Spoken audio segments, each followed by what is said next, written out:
looks to have a live counter ticking up, so we should now be live, which of course means welcome back to the Storytime Network. We're once again just chatting, this time over the background of Simpsons Road Rage, because I really can't be arsed playing anything else, and this is, honestly, yeah, it's the nothing game for me to play. Yeah, it doesn't require any concentration, does it? Not really. Why does it not have more people unlocked?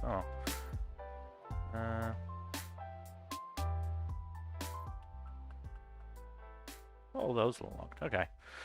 So yeah. I mean, I've got a topic to start us off if nobody else wants to go first. Go for it. Sure, go for it. Sorry, no. Let me rephrase that instantly. Has there been a long-running battle shonen that's ended well? We've talked about this a couple of times in the past, and I believe the answer may be... It depends on how you define long running. 250 to 300 chapters for weekly series. Okay, that narrows it down substantially. There aren't actually that many series that fit that bill. Are we limiting ourselves exclusively to weekly series, or are we also including monthly as well? Oh boy, that's not good.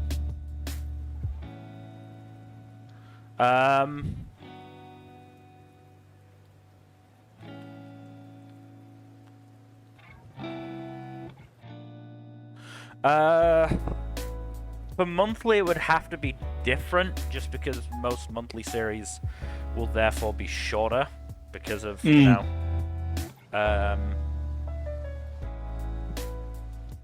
let's say a monthly series of 25 volumes or more. I'm not even gonna say that necessarily. 20, maybe? Yeah. I don't know what that is in terms of, like, you know, fucking chapter count. It depends on how long the individual chapters are. Mm-hmm. Yeah, anywhere...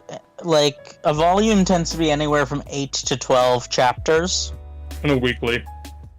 And anywhere from 3 to 6 in a monthly. Maybe more, but...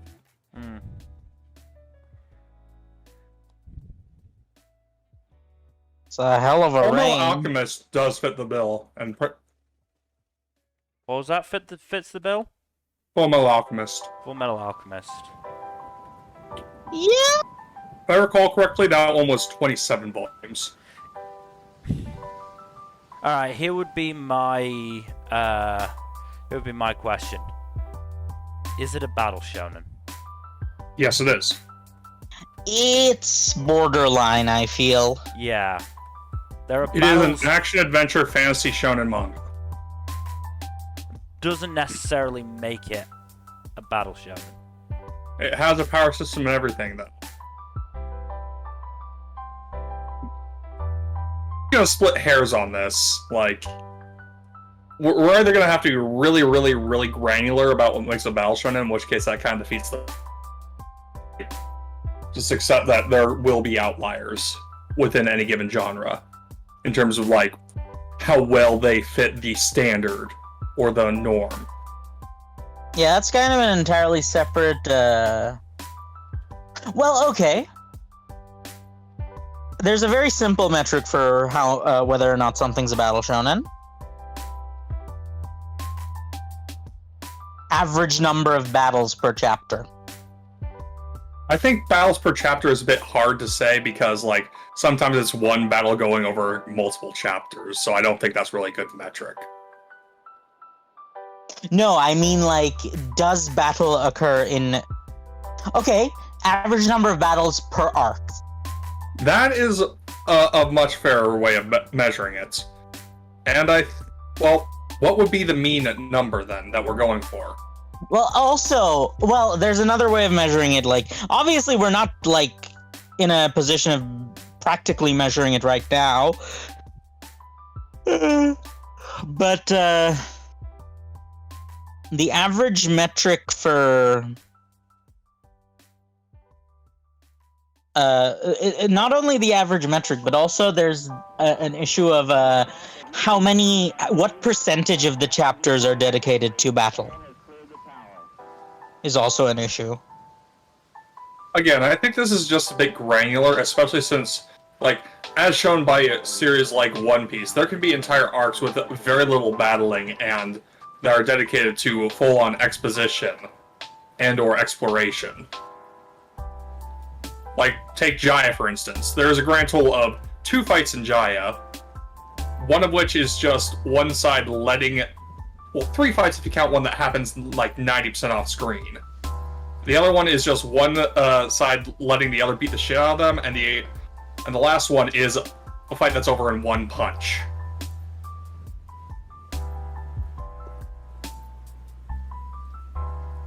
And that's not even the least action-heavy arc in the series. That is a fair point. It's a flawed metric, I think.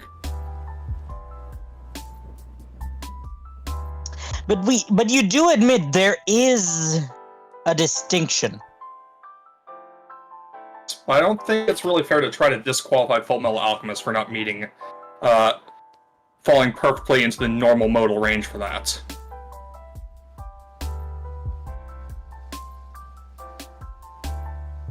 I still think it's one of the few battle shonens that have ended that has a good ending.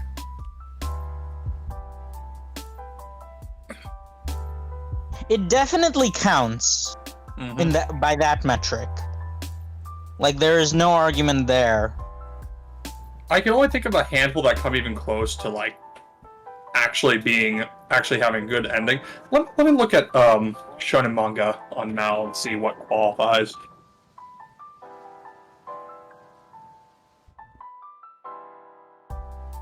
Because, let's see. Attack on Titan definitely did not have a good ending.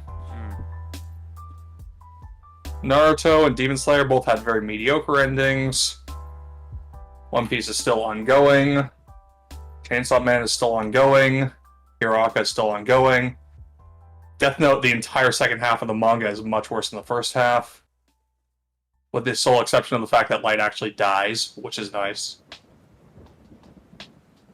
Bleach's ending is also mediocre. Jujutsu Kaisen's ongoing. Promised Neverland had an okay ending. I wouldn't call that a battle shonen, though. Yeah. No, I wouldn't call Spy Family or Horimiya battle shonen either. No. Fairy Tail had a mediocre ending. Fairy Tail had a god-awful ending. I would not classify it as mediocre. You're right. It had a very bad ending. Fullmetal Alchemist had a very good ending. Hunter x Hunter is ongoing. I guess. Black Clover is ongoing. Hunter x Hunter had an ending. Everything after the Chimera Ant arc is kind of a bonus at this point. JoJo is still ongoing, though apparently Part 9 is going to be the last part. I'm both, like, I am kind of dreading it, but at the same time... They've already dropped a couple chapters for Part 9, if I recall correctly. No, I mean, I'm dreading the ending, not, like, Part 9. Fair enough. I get that. As is the tradition with JoJo's, I'm not gonna read Part 9 until it's at least 100 chapters deep. Well, it's a monthly series, so you don't know if it'll get to 100 chapters. Steel Ball Run was only 96. You know what I mean. Like, I want to wait until it's got, like, at least a few arcs under its belt. Understandable. Yeah, going through the list. I don't know if we can qualify the individual parts of JoJo or not. And if that's the case, I'd say Part 4 has a good ending. And so does Part 2. Part 6, I mostly like the ending, but I think I'm pretty sure the ending is controversial. Part 2 is one of the ones that I would disagree it has a good ending. Oh, because of the bullshit? Well, because Araki clearly got bored of Harmon and rushed it. I guess. So what you're saying is eventually Araki stopped thinking. God damn it. You know I had to do it to him. No, I get it.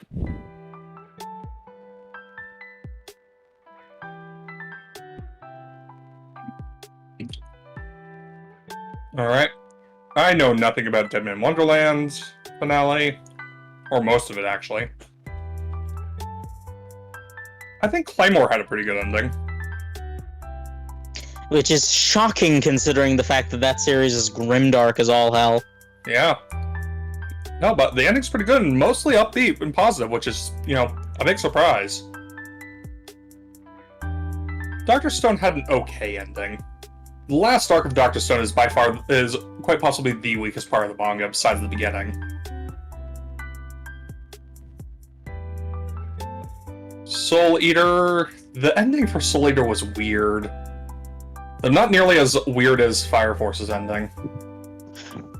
God, let's not talk about that. Well, anyway, okay. I think Fire Force is what got me thinking about this, because spurred on by the whole, let's get like the top 3 to 5 shows from every season together. I was thinking about Fire Force and the fact that I did actually enjoy large parts of Fire Force, and I've now heard how it ends, and I'm like, well, I'm not entirely sure if I want to fucking keep going with it. Yeah, I don't blame you. That's how it is with a lot of endings of that quality, especially series that have really weird, wonky endings. And then, of course, you have bullshit like Seven Deadly Sins, which is one of the most awful endings to a battle shonen I've ever seen.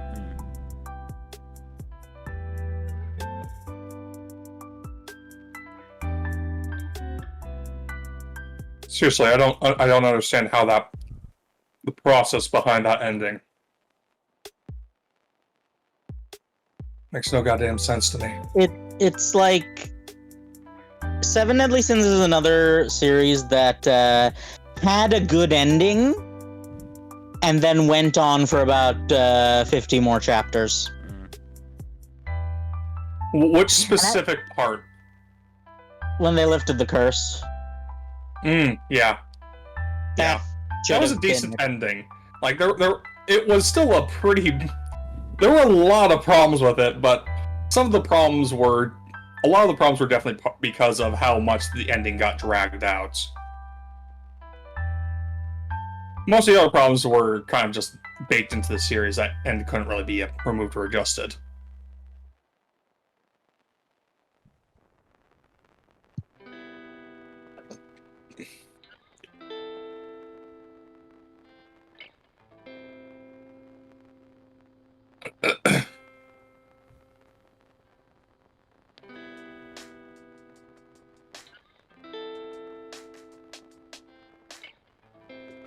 But yeah, I don't know. I don't, when I think of Battle Shonen, Full Metal Alchemist is not what comes to my head. I have figured out a way of articulating my point about pandas from last week. Oh? Or was that Tuesday? I don't remember. Memory's a weird thing. Yeah, when I said that, like, they're doing something right, clearly, what I meant was that because they haven't changed that much over the course of history, that suggests that they didn't really have a reason to evolve.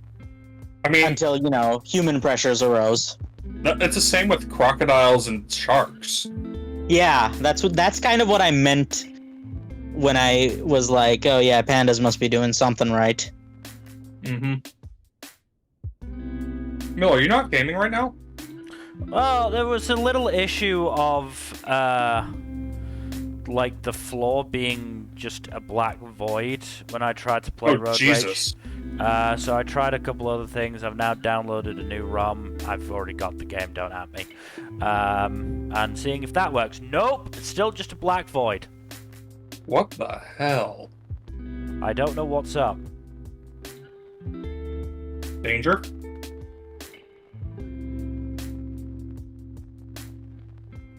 Haha, insert Ralph Wiggum voice here. Because I've played this game before on this exact emulator, on this exact computer, and it's been fine. I'm still convinced that technology is some sort of extra-dimensional creature messing with us. Depends on the technology. There might be multiple individual technologies that have their own representations. But yeah, on the subject of pandas, do you think that do you think you could take a panda in a fight? No.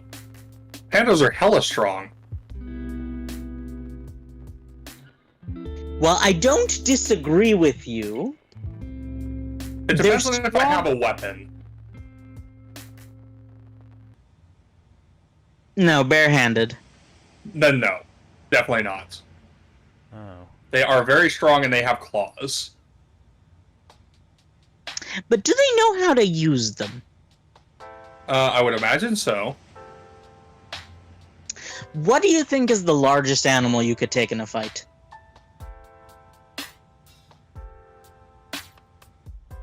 That is an excellent question. It's what I'm here for.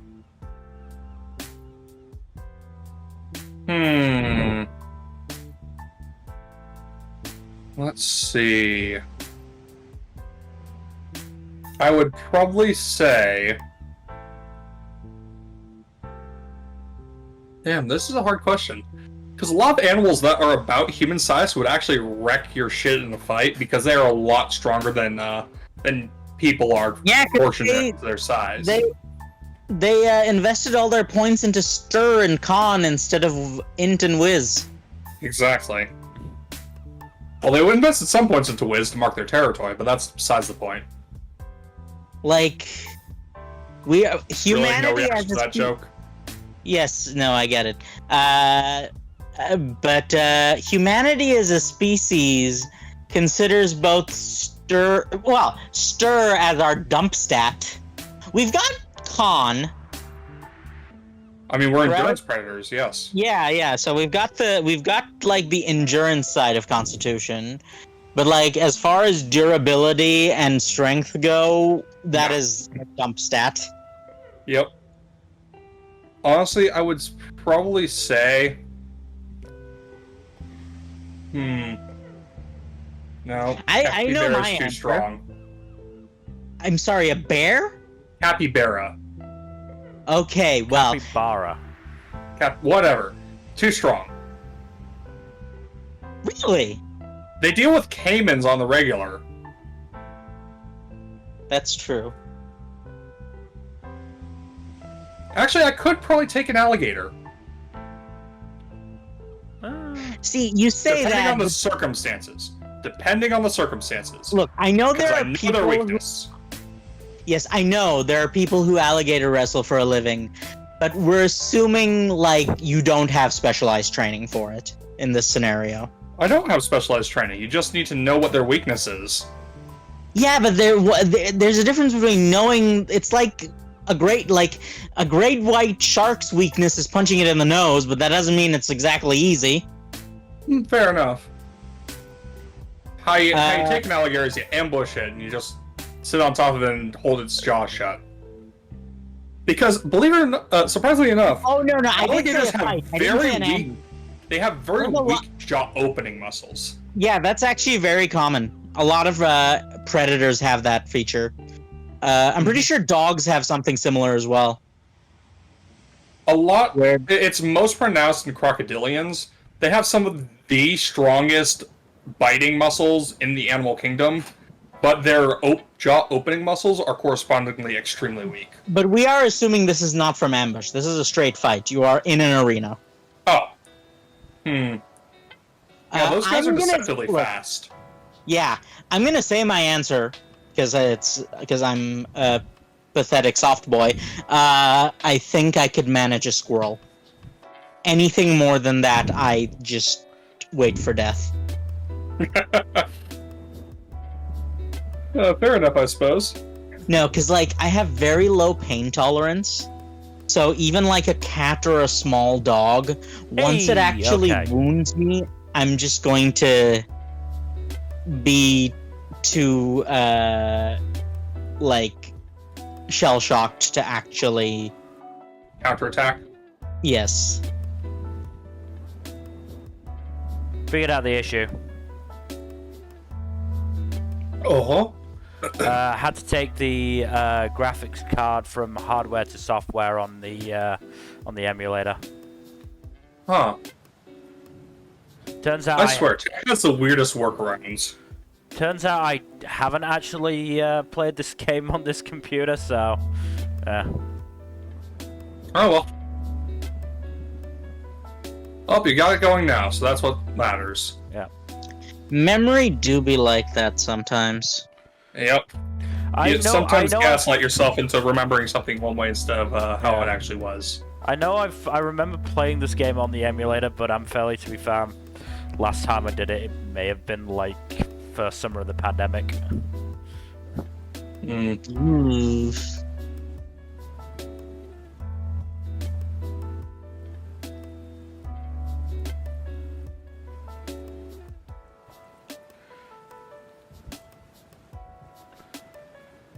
Anyway, what were we talking about? What's the largest animal you think you could take in a straight-up fight? No weapons. No weapons, no ambush. It's a tough question. It is. Especially since, like, knowing that animals are actually pretty damn strong. Like, how do you even answer that? I mean, nothing of any significant size, that's for sure. It'd also have to be substantially smaller than a person, I think. Yeah.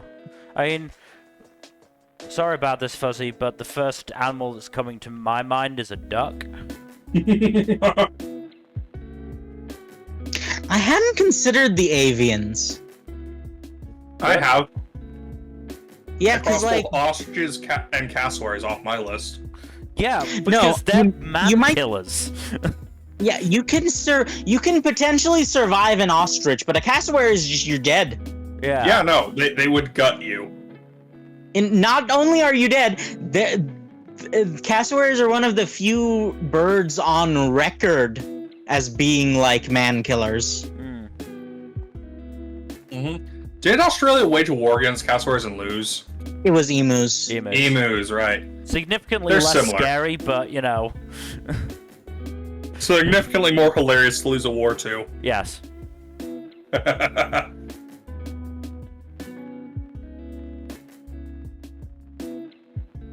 I mean, you gotta give it to them. They at least admitted that when they lost.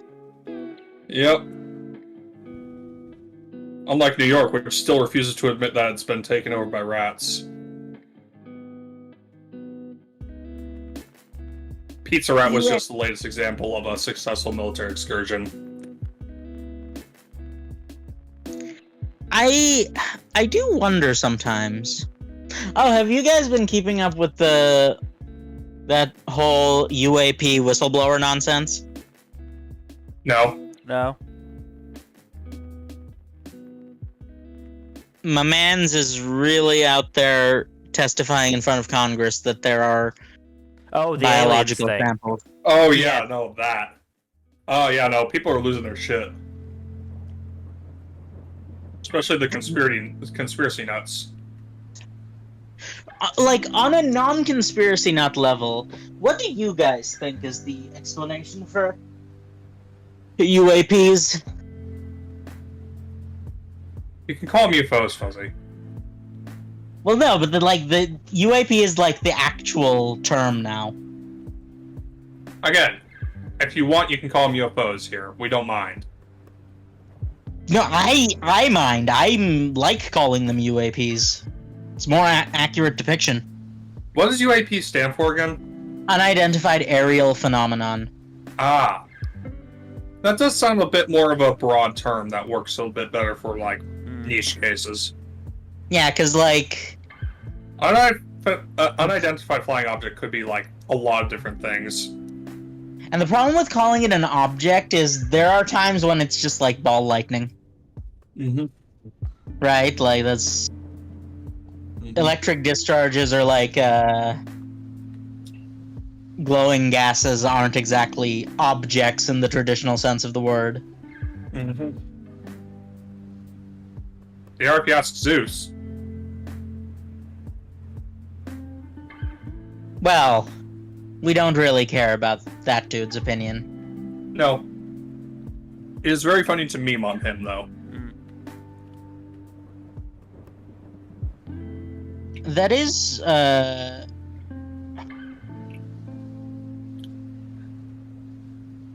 good question, though, is, what would it take for you to become a believer? Solid, publicly available evidence that has very definitely not been doctored. So if you witnessed it, you would still not be convinced? I mean, if I witnessed it, I'd probably be convinced, but I'd have to actually, witness it or have a reliable testimony from someone I actually trust. As in, not one of those tabloid newspapers. Or like one of those conspiracy fringe websites, Obviously, yes. What about you, Mil?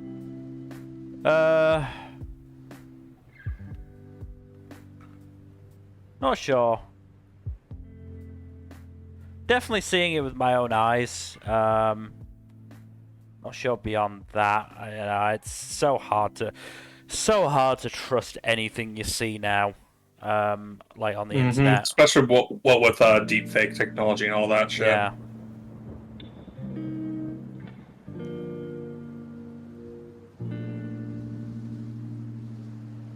I just don't think I have the, ability to actually look up or be able to, figure out exactly, if something's... If a, if a photo is fake or not, necessarily. So, I guess if scientists, if enough scientists came out and said, yeah, this is legit. This is a true, off-planet life form, then yeah, I probably would.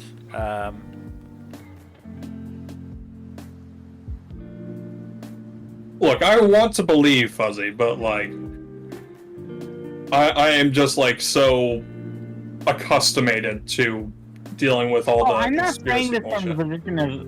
I'm not saying this from the position of a believer. I don't believe.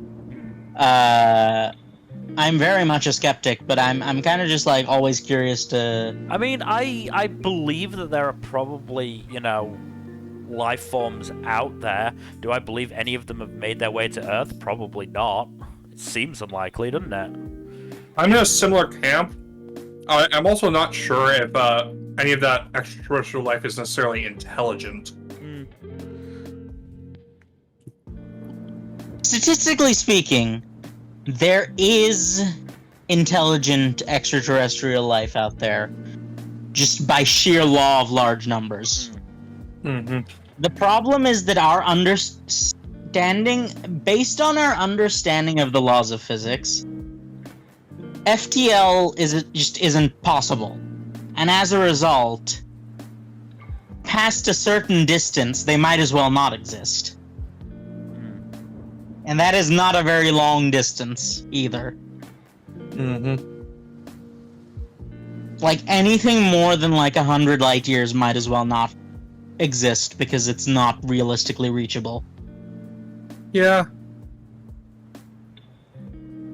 Yeah. But, But have you... Do you know what's interesting? You know how, the believers are always, sort of, warping their perceptions as needed, right? Mm-hmm. Do you know what the there are actually a decent number of people who, on the believer side of the spectrum, who do actually believe in science. Mm-hmm.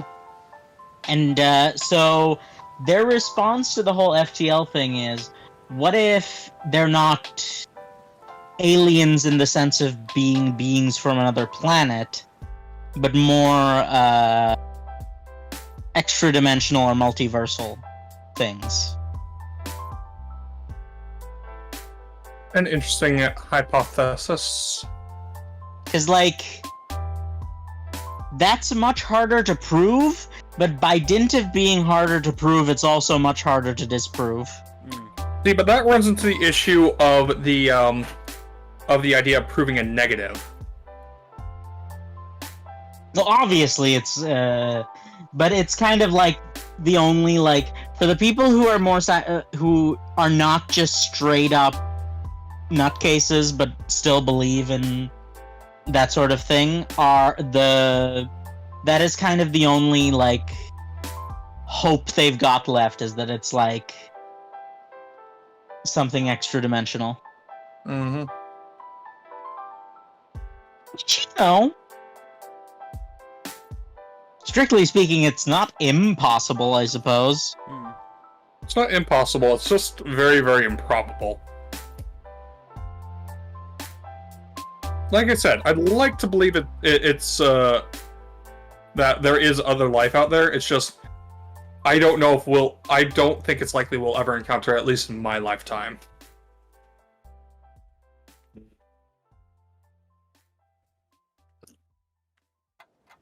But yeah, I just,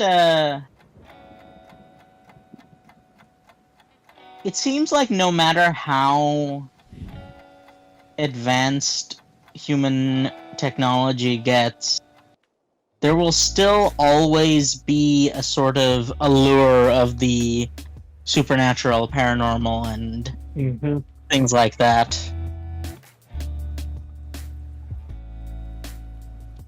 And while most people are, like, relatively healthy and are able to distinguish fantasy and reality, that is not the case for a subset of the population, for various reasons.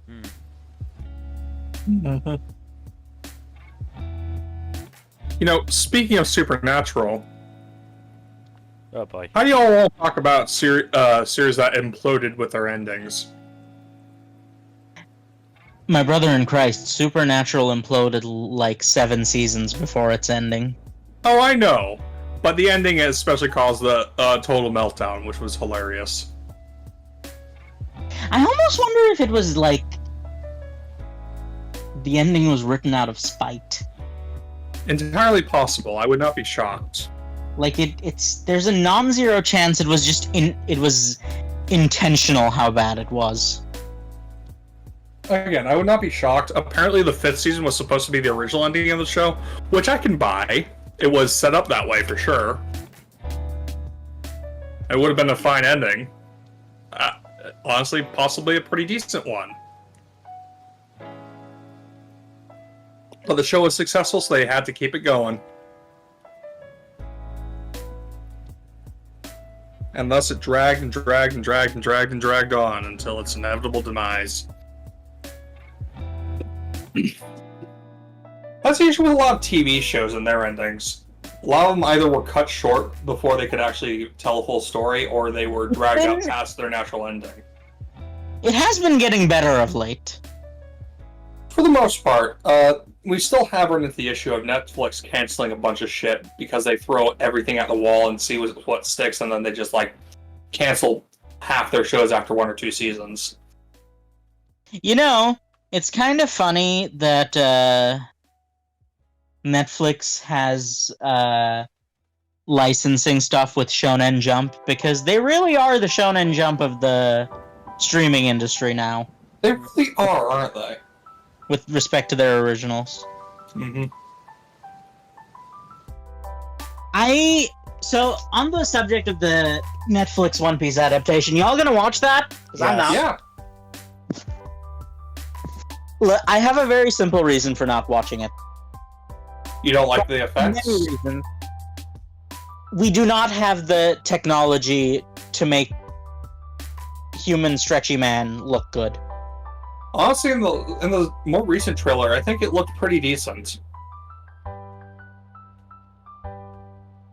I don't think it's ever going to 100% fully escape the Uncanny Valley, at least not anytime soon.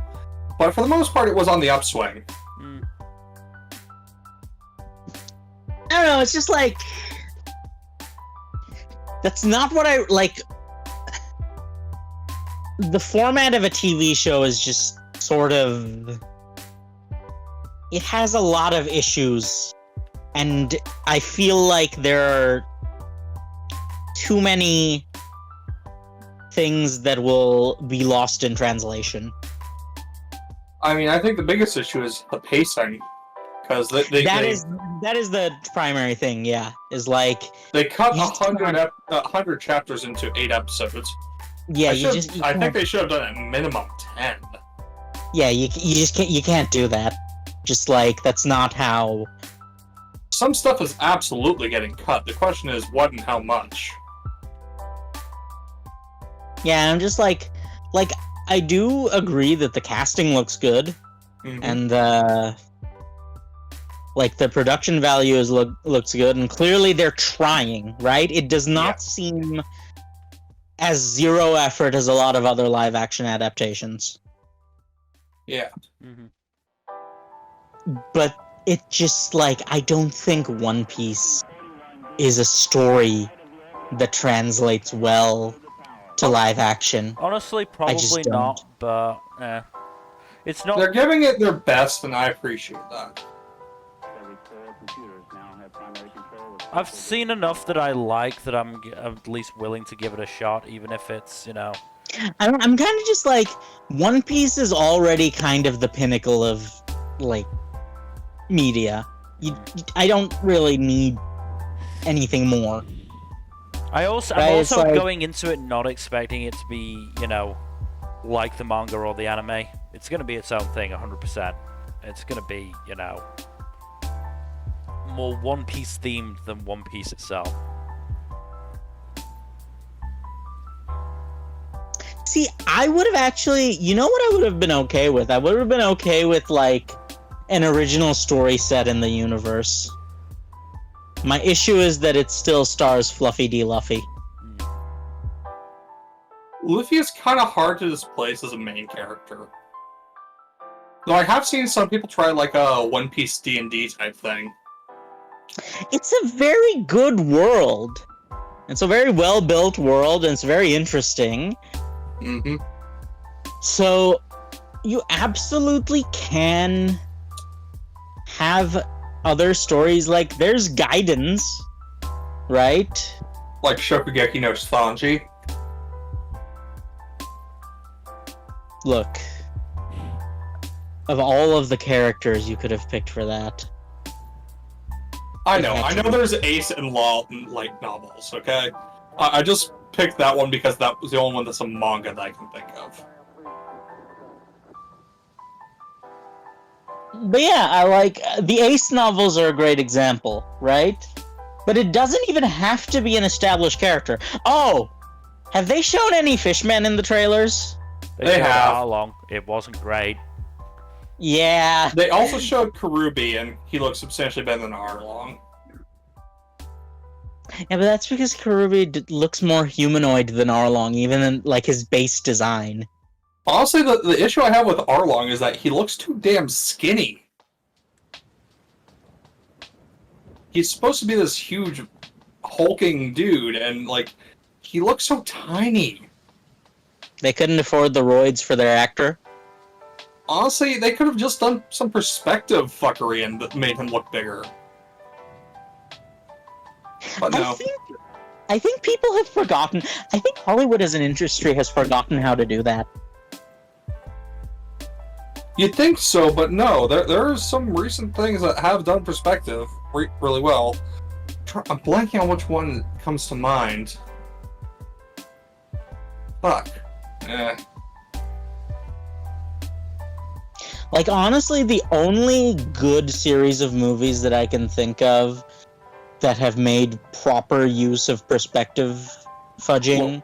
Lord of the Rings. Lord of the Rings, yes. Yeah, you don't even have to elaborate on that one. They did good with those. Look, Peter Jackson signed a deal with the devil, a finger on the monkey's paw curled, and as a result, he managed to make 3 excellent movies filled with love and care, and then was forced to make 3 other movies that we don't talk about. I have no idea what you're talking about, Fuzzy. I don't know. The Hobbit movies had some good bits about them. John Freeman was great. Martin Freeman. He's so generic. I just yeah. Look. I mean, he does play John Watson, so maybe that's why you got the thing mixed up. Yes, that's probably it, because he's just like, he's very John. Again, he played John Watson. He played John Watson and Arthur Dent. He literally, like... He is the everyman you cast. Even in the MCU, he plays a guy. That's his character. I mean, he's good at playing a guy, though. Yes, that's his entire thing. And as a result, yes, he made the perfect Bilbo Baggins, because Bilbo Baggins was just a guy before it was cool. Mm-hmm. Yep. He's the OG everyman protagonist. Even if he is a bit unusual by Hobbit standards. He was unusual for, like, one adventure, and then he went right back to being a tricksy little hobbit. I do like Bilbo. He's such a good character. Also, Bilbo carried the ring and kept it safe for, like, 100 years. Wasn't a full 100 years. It was better part of, like, 50-odd years. Because I think it was like his... I think it was like in his 50s or 60s when he got the ring. 33. Oh, wow. So 80 years almost. Yeah. Because he was 111 when he gave the ring. Yes, his 111st birthday. Yep. So, he succeeded in holding on to that thing for literally almost a century without falling to corruption. Which is damn impressive. Honestly, I think the only reason Frodo really fell to the corruption of the ring was because he was so close to Mordor for a good chunk of that. It was definitely, like, had a lot to do with the fact that, like, Sauron was more active, and he did get stabbed by a ring wraith and everything. Yeah. So, like, Frodo definitely does not deserve all of the crap that he gets. He also did spare Gollum, which was instrumental to the ring being destroyed.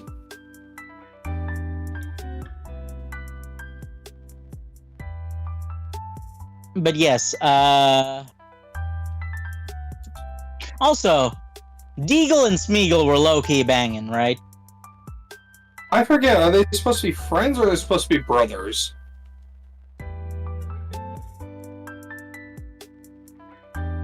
But yeah, Deagle and Smeagol were low-key banging, right? Damn it, Fuzzy, don't dodge the question.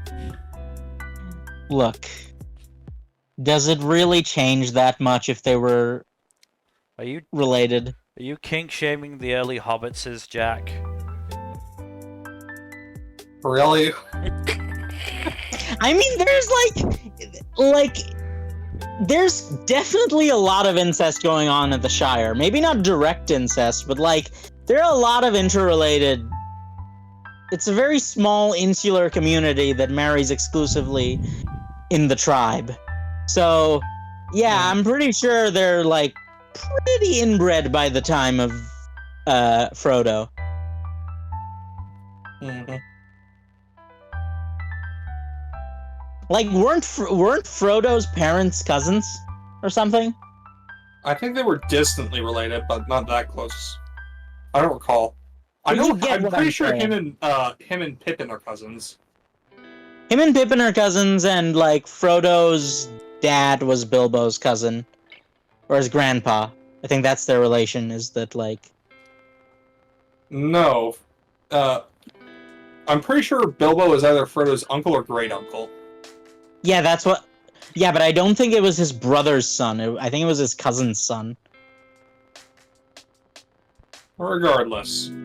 Yeah, I think. I don't know enough about the Tolkien Legendarium and appendices to really comment on this.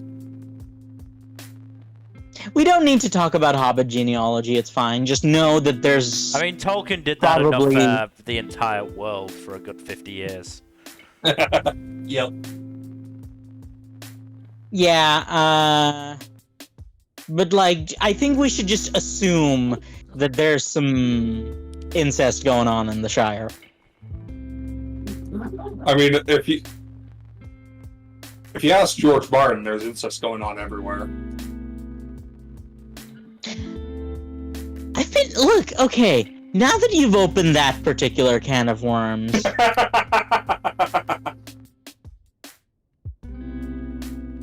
what do you think is George R. R. Martin's deal? Yes. Because, like, clearly Stephen King is working through some issues with his own writing. At least at some points, yeah. But, like, there's enough fetishes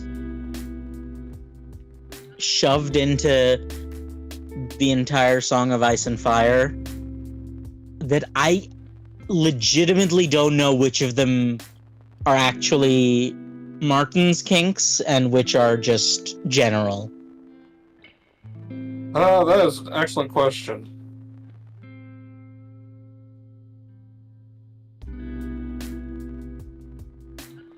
Like, it's just one of those things where I don't really have any idea where he's coming from holistically. And it's just very confusing to me because I think I write differently from someone like King, or, well, maybe not King, but Martin definitely. Because, like, I get that part of it is about comfort zones, but I just don't gain anything from writing about stuff that is too distantly removed from my own understanding. It's like... Don't you write pretty out there spec fic, though, Fuzzy? Well, yes, but it makes sense in my head. When I say understanding, I don't necessarily mean, like, real-life experience.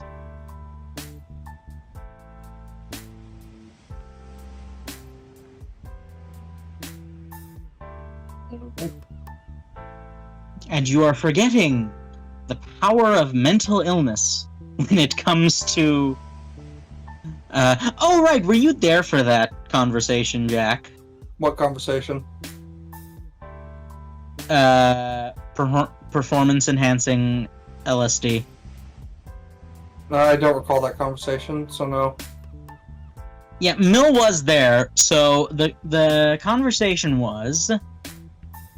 Can you consider stuff like LSD and shrooms and things like that as performance-enhancing drugs in the vein of steroids for creative endeavors?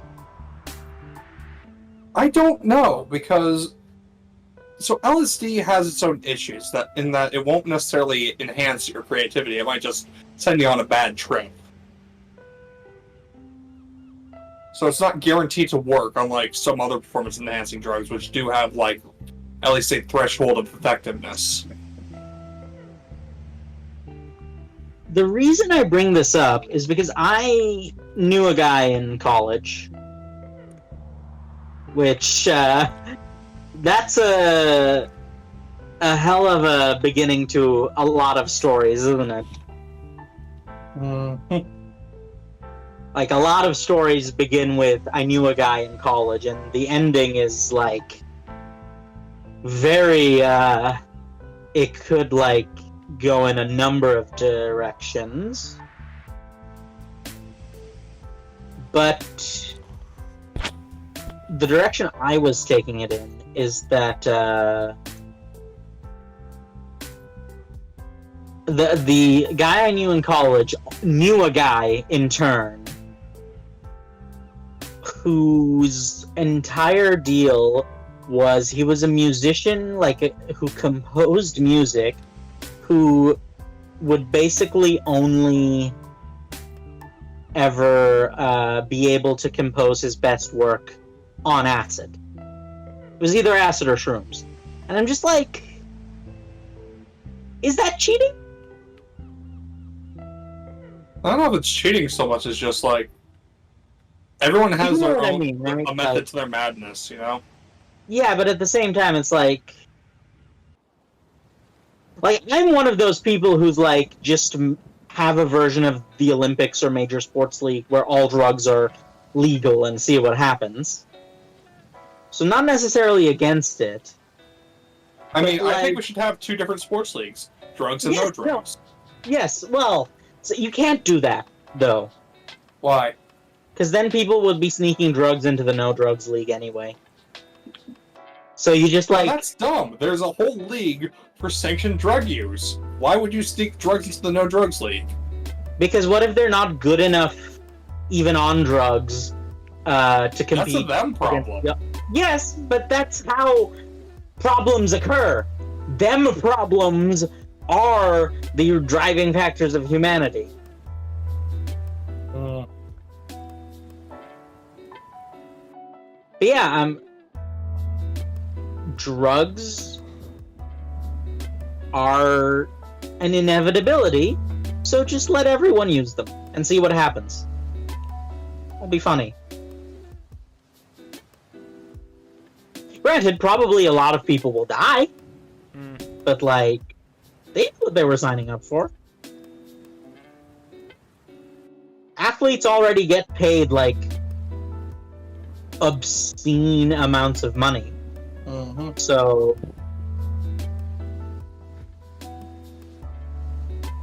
they should know what they're getting into, honestly.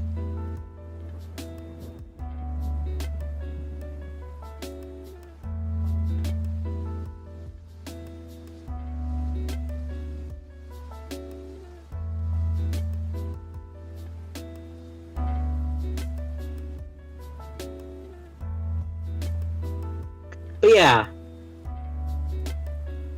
psychoactive substances and their uses on creativity are something that I've always had something of a chip on my shoulder about.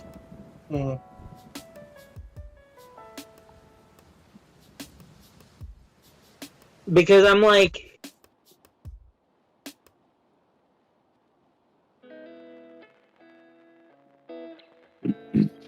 after a certain point, you have to kind of realize that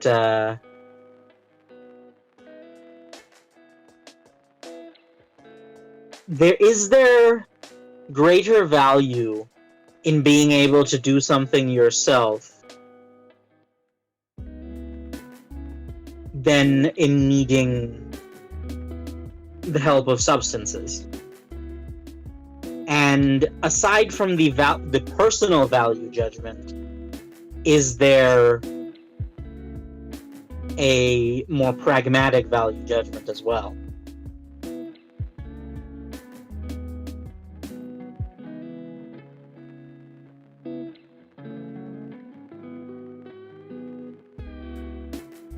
I mean, yes, in that, you know, some drugs are very dangerous and can and will kill you.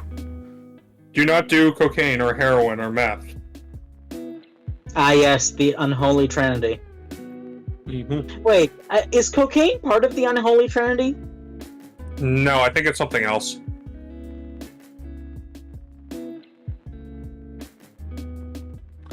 Oh, I think it's ecstasy. I could be wrong, though. No, it's not. No, ecstasy. I was gonna say, Yes, it is. ecstasy seems somewhat. Ecstasy Not- dehydrates you, actually, so be careful with that. I mean, MDMA is much more benign to the point that it's being like used in trials as an actual medication. Mm-hmm. oh god, that's the type that my friends take. Oh, opioids. Opioids, yeah. Wait, no, heroin is an opioid. Yeah, heroin is kind of the.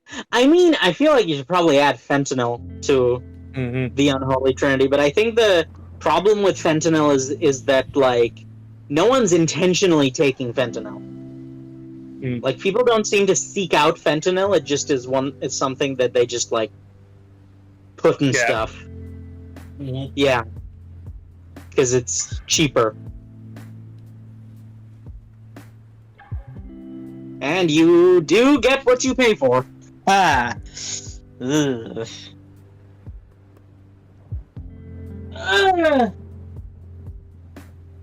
But yes, I've always had a difficult relationship with it because I'm kind of just like, I don't drugs. Mm-hmm. And I admit that I get salty sometimes when people are able to like make good content on drugs. Because I'm just like, well, of course the content's good, you're on drugs. I mean, not necessarily, because, again, look at Stephen King's output. He put out a crazy amount of shit in the 80s and 90s while he was on cocaine. But a lot of that stuff was not good. True, but some of his greatest hits did come out on... Yeah, but that can be kind of justified by the law of large numbers. That is true, yes. Like, statistically speaking, some of it had to be at least decent. But on the other hand, like, a lot of his works from that time period just fell into obscurity because they were not good. That's true. I also am like somewhat questioning of whenever they're like but like I think what really got me in that conversation with that guy I knew in college is how firm his friend was about the whole, yeah, I can only do this on drugs. And I'm just like I get Why? it. Yeah, but like, well, the idea was that the mind state was different and like chaotic in a way that you can't achieve normally. And I'm just like, but did you like consider that it might be possible to achieve on a regular basis? No idea. So yeah, I have a look. We all know that I am carrying something of a chip on my shoulder, and in many cases, it more of a boulder than a chip. But I do wonder sometimes about how, if psychoactive substances did not affect creative output at all, if there would be more or less people sort of engaging. Hmm. You know what I'm saying? I think so.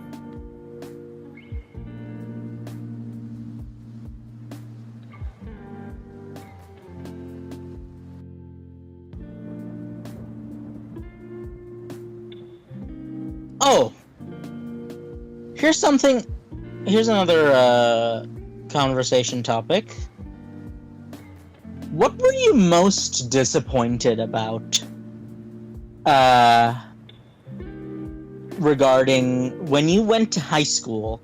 What were you most disappointed wasn't true about high school on TV in real life?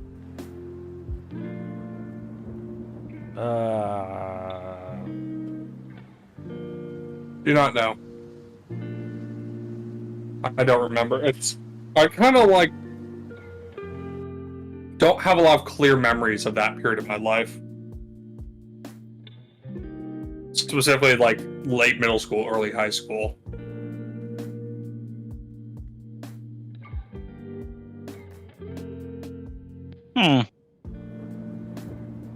My memory is hella spotty. I have an answer, roughly. Oh?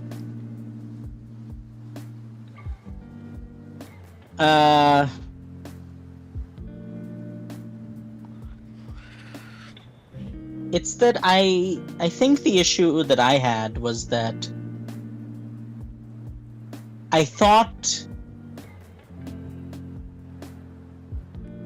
it would be more dramatic than it actually was.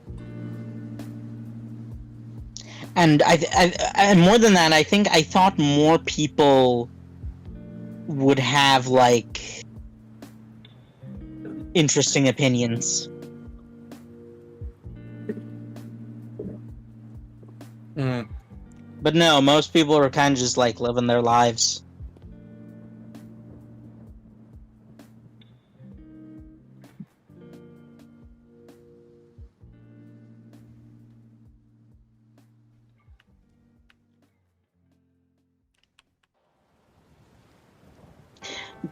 Do y'all remember a time when you've given bad advice to someone and only realized it later in hindsight?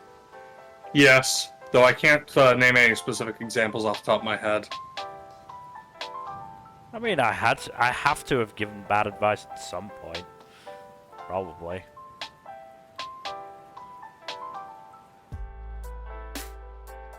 I'd be shocked if I hadn't, honestly. Same. Seems somewhat of an inevitability given that, you know, not omniscient, not perfect, so...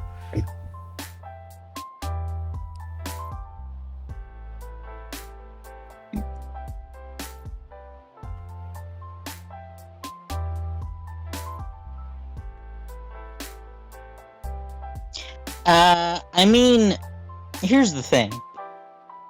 Even if you're not perfect or omniscient, it does help to be able to pretend to be that when you're running a cult. Just like for no specific reason. Yeah, there was a lot of I have significant experience in BSing. I think that's an important thing. I think BSing is an important life skill. Oh, absolutely. Right? I mean, bullshitting is what got me through English class. I was very good at bullshitting on essays. I'm pretty sure that's what they ask you to do on essays. Yeah, I got A's for my bullshit.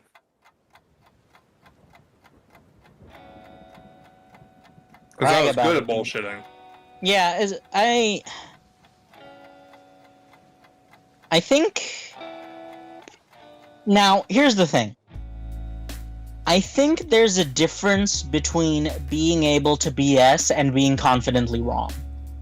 Oh, absolutely. I think that's one of the things that people are often get conflate. There's this middle ground I like to call informed bullshit, where you know enough to sound like you know exactly what you're talking about, but not enough to be an actual expert on the subject. Right? There's like... I think living your life off of the constantly making educated guesses is a perfectly valid way to live your life. It's when you're living entirely off of uninformed, uneducated guesses, that's when you get anti-vaxxers. Oh, God. They don't seem to like to acknowledge the fact that the study that they based their whole ideology on was proven fraudulent years ago. No, because facts don't matter. No, they really don't. It's like it's not necessarily exclusive to the fringe. Well, sadly, I don't think we can call them fringe anymore, considering how widespread they've become. But I think the important thing to remember is that human beings are inherently not a rational species. We are an intelligent species, but intelligence and rationality are often not the same thing. And I think that's a very, that's an underrepresented fact, I think, is that in many ways, animals are more rational than human beings in the sense that they perform the actions and make the decisions that are optimal to their survival the majority of the time. I was gonna say, not always. But, like, just through sheer force of natural selection, the ones that don't live that long. Correct. And I think human intelligence can essentially be boiled down to the ability to get away with suboptimal decision making. Right? I mean, not 'Cause, all like, human intelligence, but some view human intelligence. Sure. But yeah, it's like if you define rationality as optimal decision making, or like rational decision making, or if you define rational decision making as making the decision that is most conducive to your situation and survival and is optimal in that way, then yeah, human beings are not a very rational species at all. Maybe early humanity was, and They had to be to survive. They had to be, but like modern humanity has the luxury of not requiring rationality to survive, at least in the first world. And as a result, modern humanity is a mostly irrational species in the privileged parts of the world. There definitely are parts of the world where people do have to be rational and make the optimal decision just to survive, but that's more a consequence of other people being irrational.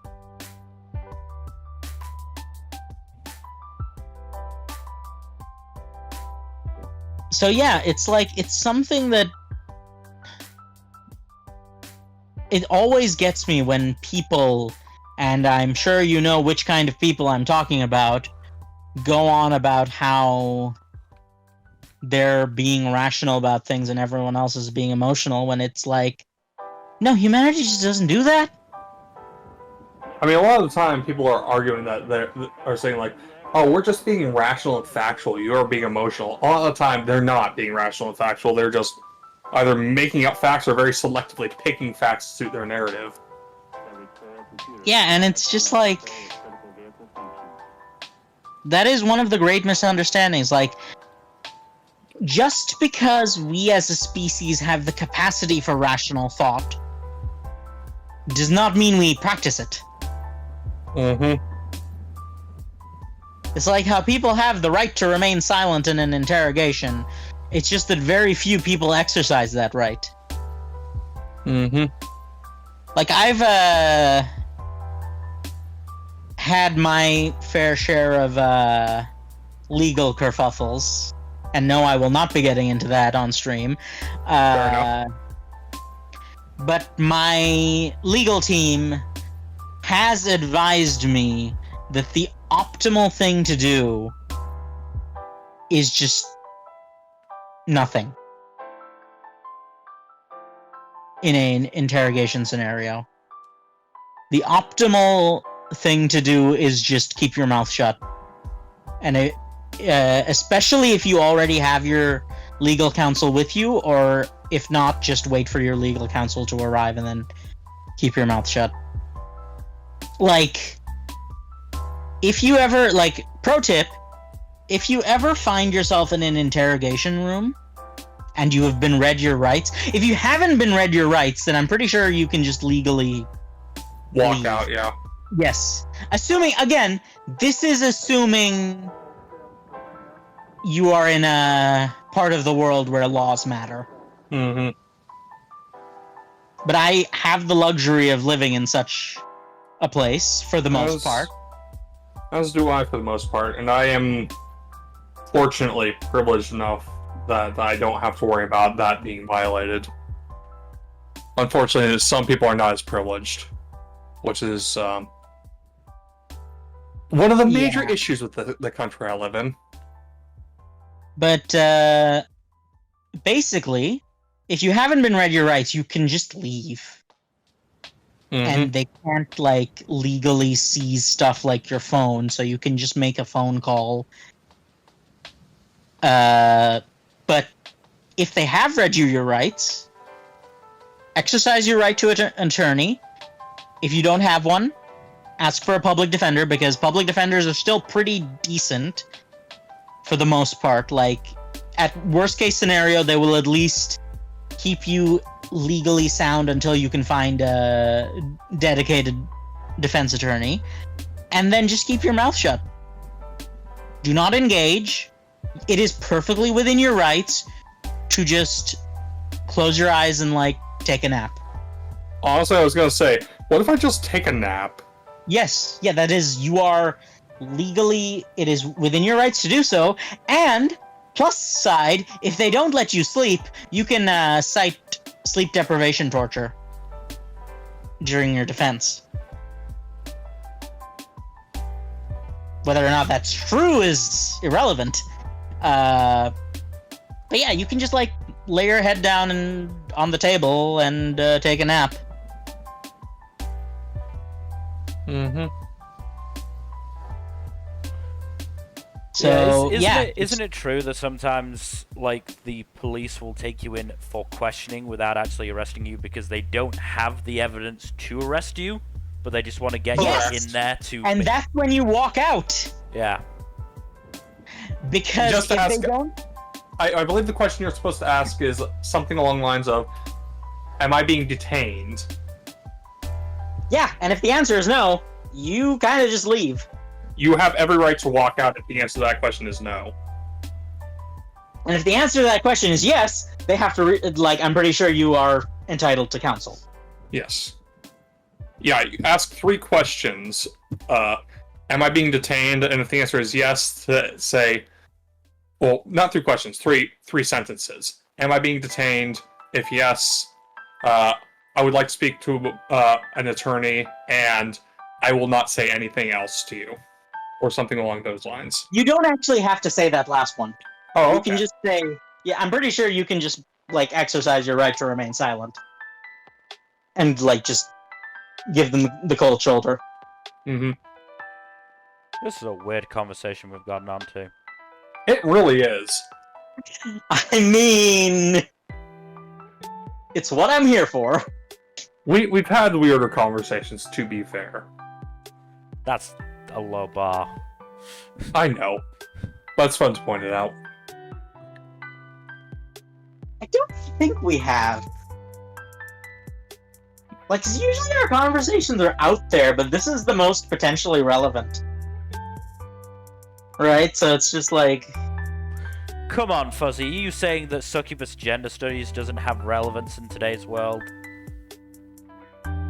It could. I wish it did, but it doesn't.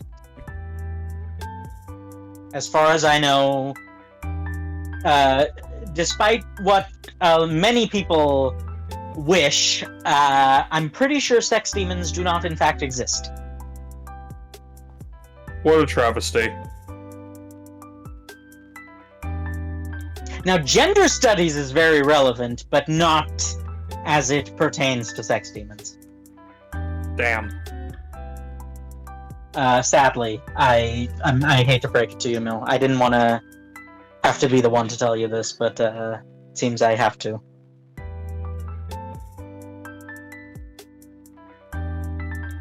It's just like, that is a fetish. Okay, let's have our recurring segment of Oh boy. Fetishes, Fuzzy doesn't understand. It's been a while since we've done one of these. It has. Succubi and sex demons in general. I'm kind of just like, I believe the plural collective term for them is fuckubi. yes, but I don't swear, for the most part. Ah, So, right. can't say that word. But, like... Yeah, I don't get it. Like, I understand where people are coming from in the whole... Well, they're, like... It's literally, it's what they do. It's their entire species. It's their but at the MO, same- yes. But at the same time, one, they will literally kill you doing it eventually. Depends on how on the version, because sometimes not necessarily. And two, there is like... There's so many things, like, that can go wrong in that scenario. And there's so many issues with that, I don't even know where to start. Why is that something people are into? Why is that something people fantasize about? Because hot, sexy demon lady type stuff, I guess. You see, but that's the thing. I guess People the implication is that if they are a literal demon of sex and they have to have sex to, you know, survive, then They'd be good at it, yeah. basically. they'd be supernaturally good at it.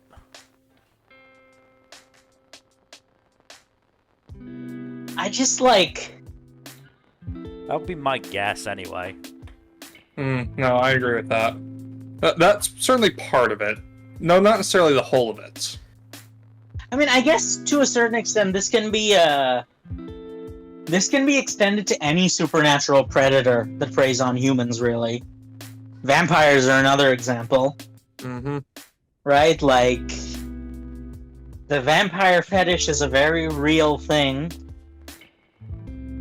As an Oh, yeah. aside, the local channel, the channel that I watch, that my grandma likes watching, that has all day Law and Order marathons. Also, for a solid couple of months when it was about to come out and coming out, had the ads running for the Interview of a Vampire remake series thing. Oh. And yeah, I just like, they finally went ahead and basically removed the sub part of the subtext Oh, yeah. in that, because I'm pretty sure one of the shots in the trailer is the two is the veteran vampire and the new vampire naked in bed together. So, you know, good for them. Yeah, good for them. Now, granted, there's a lot of, like, ethical and moral implications to being a vampire, but that has nothing to do with, being gay. That actually does bring you into a very interesting conversation about, when a villain is a member of a minority group, it's always important to remember that them being evil has nothing to, and them being a minority group member are not related and should not be taken as an excuse to, you know. Yeah. Well, that's the thing, you know. Okay, this actually that went in a different direction than I was expecting. Before I, you know, my brain. Well, why don't you say what direction you were expecting and then go from there? So, I mean, I think it was something like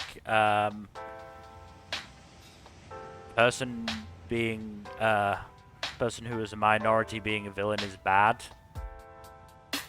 Well, it can be if you handle it poorly. Well, that's what I was about to say. Like, if the person is considered a villain because of their minority, yes, that's bad. That's very bad. Don't do that.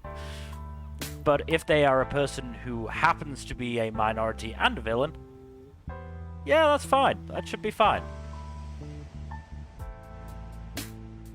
Yeah, so like, the example I was going to give was if a person is just an absolute monster, and also a member of a minority group, them being a monster does not give you the excuse to call them a slur. Because No, of those course, are absolutely not. unrelated things. And that's something that some people don't comprehend. I know it seems obvious to us, because, you know, we're... Decent people, ostensibly. I wouldn't go that far, but I did like, say ostensibly. Yes. Because, yeah, well, I'm just gonna say, it sounds natural to us because we're not bigots, but, like, a lot of people just don't make that connection for some reason, and so they're like, oh, person is bad, then everything about them is bad. Yeah, no, I do not compute that. I know, but unfortunately, that is something that a lot of people do.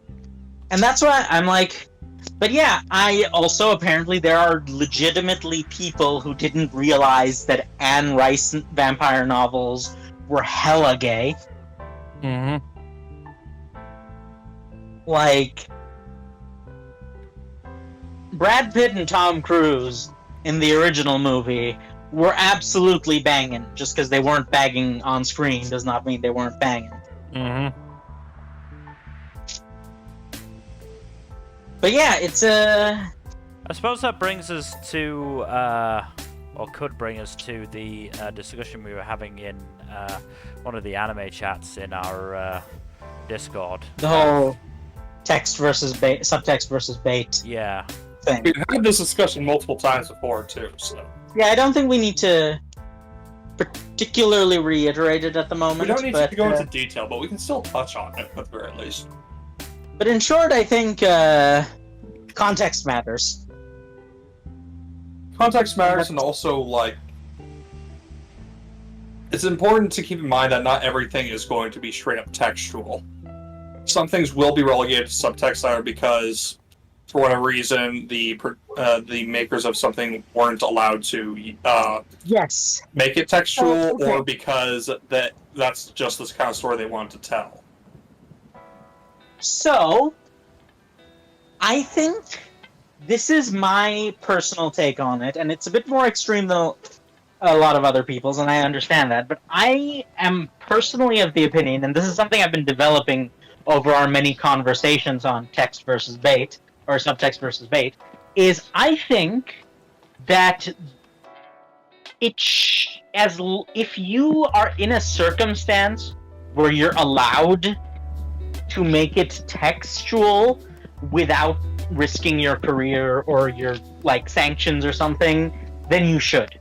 I think being in an environment where you can't show it through text and can only show it through subtext is the only like valid time to only use subtext instead of text. Well, I do think... Well, yes, I go ahead. I'm sorry. I do think also sometimes people just do not want to tell a story with any real focus on romance in it, and they lean on subtext to like get across, hey, these two might be an item, but I don't want to really delve into the actual, meat of a romance, so I'm just going to leave it light on the subtext here and just focus on what I want to tell in my story. The thing is, you can do that without making it subtext. And, for example, a great example of that, I think, is, again, the late, dearly departed Owl House. Mm-hmm. Like Willow's dad's, that is a textual thing. I do not classify that as subtext, but at the same time, that is what you described, is like they're not really interested in getting into the, like, having an entire discussion on it, so they're just like, yes, we are putting it in the text, but it's there. Right? That didn't have to be subtext. And it wasn't. But that sort of thing does not have to be subtext. And I think for the sheer reason of awareness and representation in the modern day. That's why I said context matters, is that in the current environment, I think representation is so important that you should make it as textual as possible, even if it's, like, not center stage, like in the Owl Oh, House. I agree. There is absolutely, I do hope that we reach a point where there doesn't have to be text, it can just be subtext without like losing out on valuable representation, but as it stands, you kind of need as much as you can get representation-wise. Here's an example of a subtextual relationship that's never really made explicit in the text, but is a straight relationship, essentially. Mario and Princess Peach. Okay, that is a very complicated thing, and I think what complicates that further is the fact that I'm pretty sure they are not in a relationship, canonically. It is very much ambiguous throughout several different continuities as a thing, which makes it harder to pin down. But I still do. There is subtext there that if it's not a relationship, there's at the very least an attraction there. No, absolutely. In the earlier canons, yes, but I think as in the more recent canons, as Peach has been becoming more and more of like her own character, it's funny how that works, isn't it? It's like the more she's like actually getting a character, the more you actually have to think about character dynamics. Yep. Where you don't really have to think about character dynamics when they're both, well, they were both really cardboard cutouts, almost literally to begin with. But yeah, I do definitely think. I mean, here's the thing: the only canon,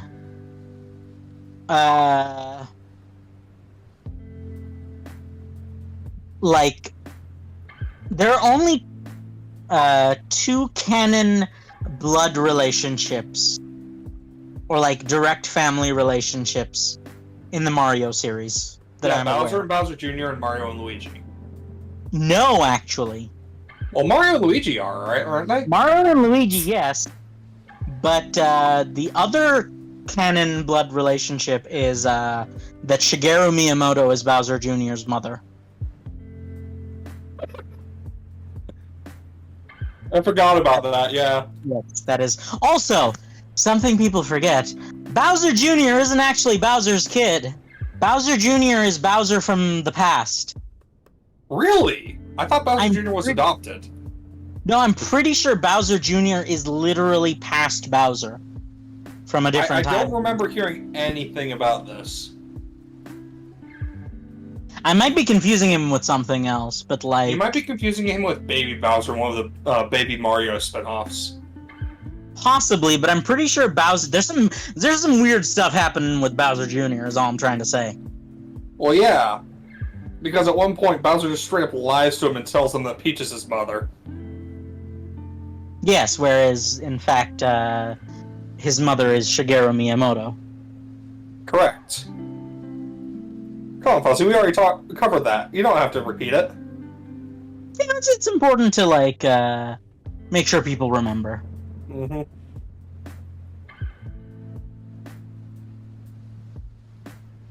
Now, here's the real question. Oh boy. How much fan art of that do you think there is? Of what specifically?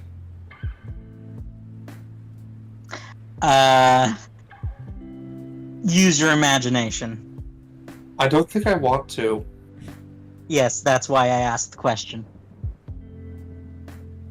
Probably a not insignificant amount. Rule 34, as always, is the correct answer to anything. And its corollaries, 35 and 36.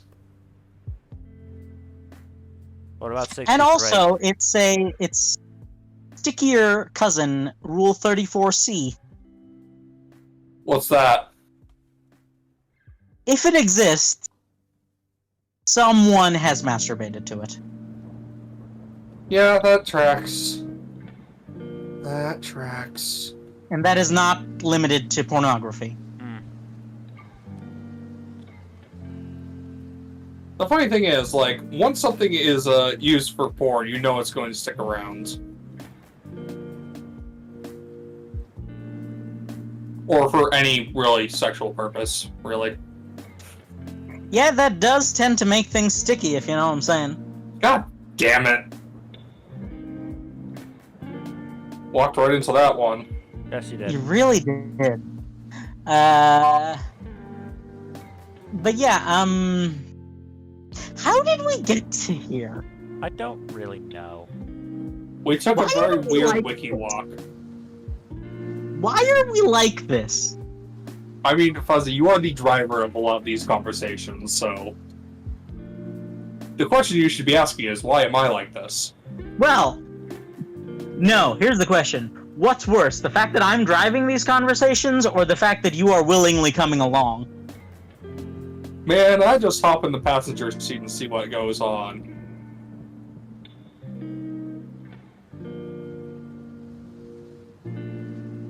Speaking of hopping in the passenger seat, how's the game going, Mill?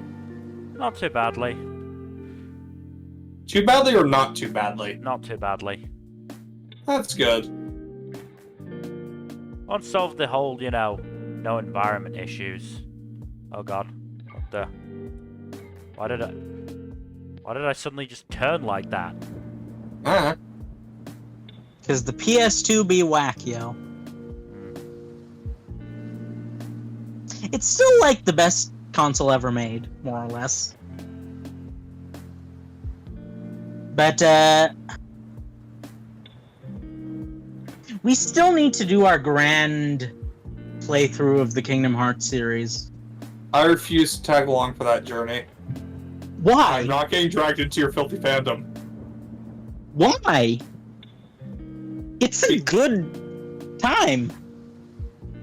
I know what you're after. Wait, I don't know what I'm after. Can you enlighten me? You're gonna try to drag me into your damn phantom. I already have enough fandom, damn it. See, here's the thing. I don't really participate in the Kingdom Hearts fandom. I basically just, wait for, Mama Bird Nomura to just vomit food down my hungry, hungry gullet. Understandable. I'm still not getting involved in that series, though. Is there any particular reason? I don't want to. I don't really have an interest in it, and it seems like I'm already in into enough convoluted series as it is. It's funny that you say that, because, it's the intersection of Battle Shonen and Disney, and you like both of those things. Yeah, again, what I'm saying is I don't want to get involved in in more of those kinds of convoluted properties than I already am. That's fair. I guess it'll just be me and Mill, and if we can get Lore to tag along, we will. Oh, I'm sure Laura would gleefully do so. But yeah, I have opinions on the Kingdom Hearts series. Are they controversial? Not particularly, I think, so I'm not going to share them. But, I do think that So here's the problem with Kingdom Hearts. They should absolutely let Nomura cook, but at the same time, they need to give that man a trip sitter. Oh, certainly. It's like a lot of things. It's like that with Kojima as well. Do you do a playthrough of Death Stranding? I'm not touching Death Stranding. Mill, what about you? Meh. The reason I bring that up is like Death Stranding is actually kind of a great game for our format because half of it is like a movie which we can just watch and riff over, and the other half of it is just Walking simulator. walking simulator, and as a result we can just chat over it. Oh, interesting. Right? Like Yeah, we can but chat over the walking parts and then riff on the movie parts, but it does seem like something that fits our sort of thing well. And the only reason I'm bringing it up is I'm pretty sure it's free on Game Pass. is it? I think it might be. I'm checking that. Yeah, fuck it. You're gonna see my Game Pass, whatever. Oh no. Nothing bad on there. Oh my god, there's so much. Son of a bitch, it is! What do you know? I did not expect that. Ooh, we should do Dishonored, actually. That'd be pretty cool. I played Dishonored. I was quite bad at it. Because A, I'm bad at stealth, and B, I got very uncomfortable upon learning what would happen if I killed a lot of people, which inevitably happened because I was bad at stealth. Yeah, Dishonored is one of those games where if you don't save scum while being bad at stealth, you are kind of screwed. There are a lot of non-lethal options for taking people out. I don't think I ever used them very much.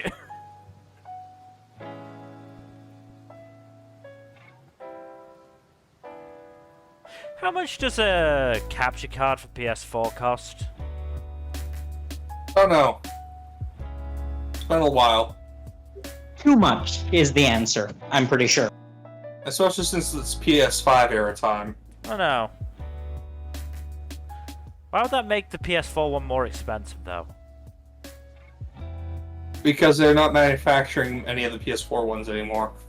I guess. Or they're manufacturing less of them.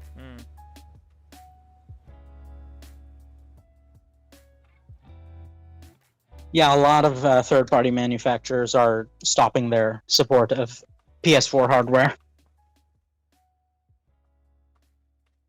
But I believe you can capture a monitor if it's hooked up to both a PC and a PS4. Like, there's a way of doing it with a PC instead of capture card. It's a bit convoluted, but it does save you a lot of money. I'll have to look that up. That is something that Would certainly open up some options for stream, yeah. Yeah, that's something I would consider for Kingdom Hearts at the very least. Considering I do. Do you know what I do have. Do you know what I would want to play? PS4. What? Yes. Do you know what I would want to play? Also, if it's like that, then I can play some of it as well, since I've got it on my PS4. We can just like see if we can swap save files or something. But no, I really want to play Fist of the North Star, Lost Paradise. Are you guys is aware that of one JoJo game on Game Pass? The fighting game is, I believe. I don't think the Arena Fighter is. I don't know which one is which, is the thing.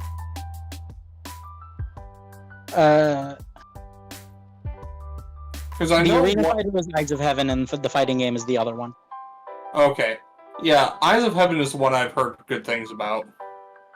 But no, Fist of the North Star Lost Paradise is literally Yakuza, starring Kenshiro. Yakuza's fun. Yeah, it's made by the devs of Yakuza, I'm pretty sure. And is just a licensed Fist of the North Star retelling. It's got its own original story and everything. So it's basically which is good because it doesn't try to adapt, and as a result, it can do its own storyline and stuff. It's very good. I played through a lot of it, but I stopped for a while because I stopped playing on my PS4 as much. But like, I've never been good at fighting games personally. it's not a fighting game. Well, Fist of the North Star. It's a Yakuza game. Right. So an action RPG. Yes.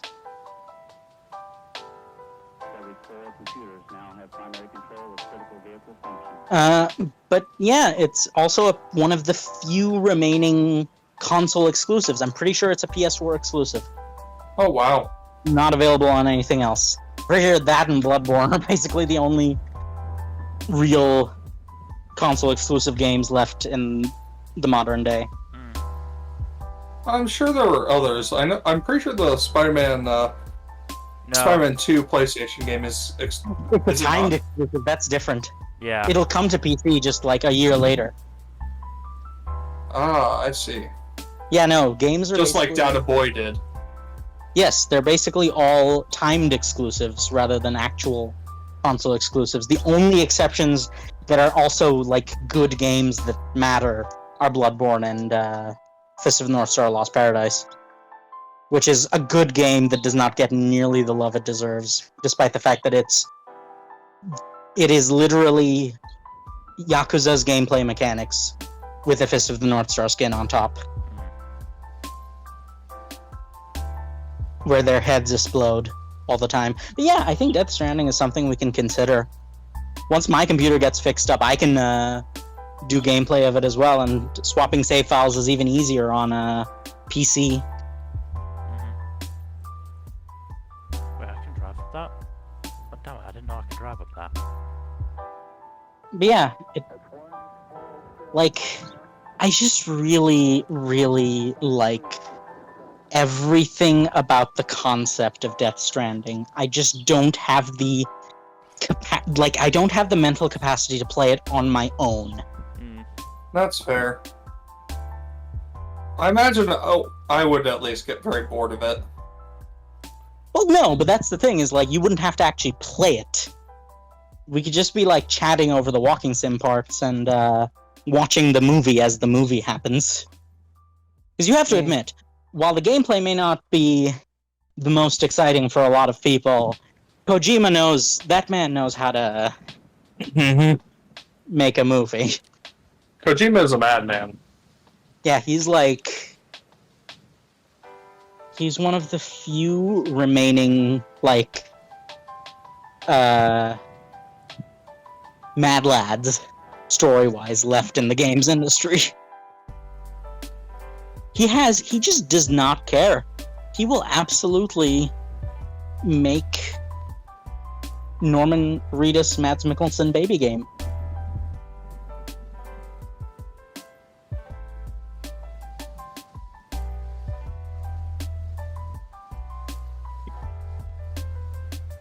Yeah,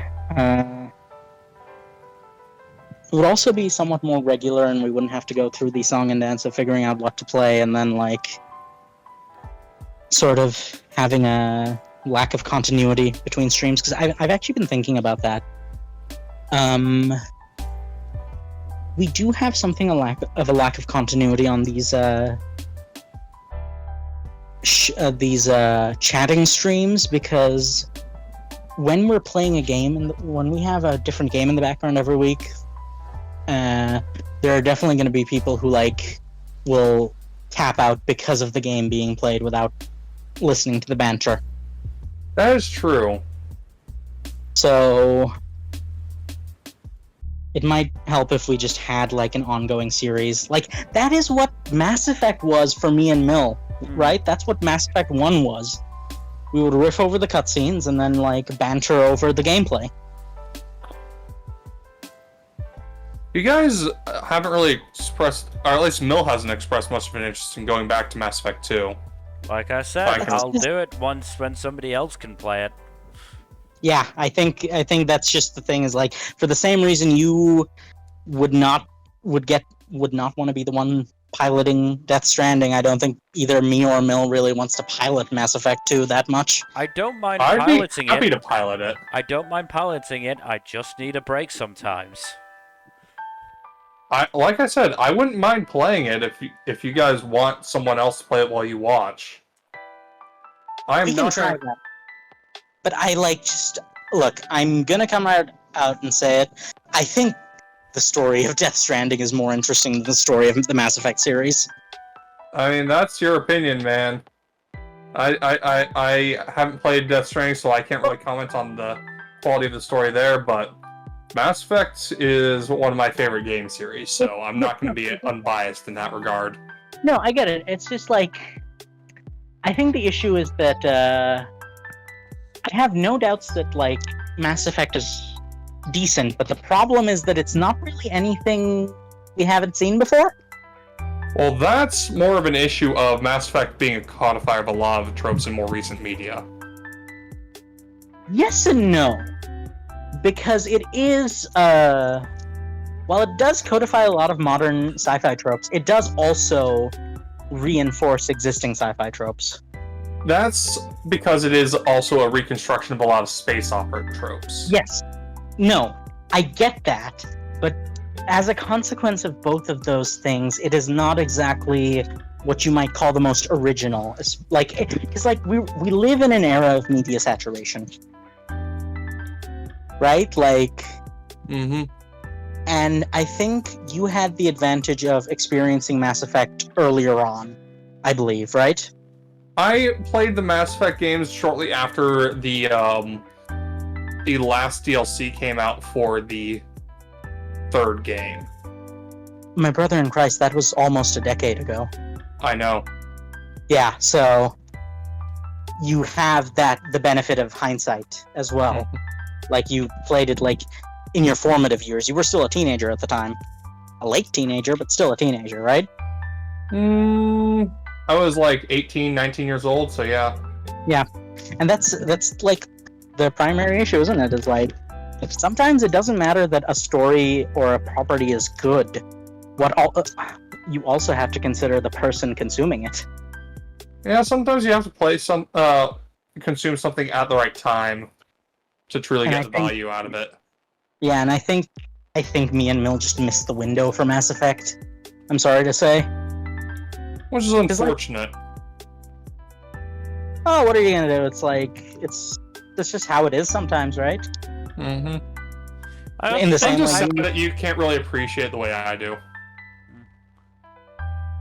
Were you gonna say something, Mel? To a certain extent, there's also the fact that there is just more pressure to be good at the game on stream. Well, to a certain extent, yes. Though I don't know. That's more of a. That is more of an issue that arises from. I don't know what I'm trying to say, but I will say that you do have a point there. No.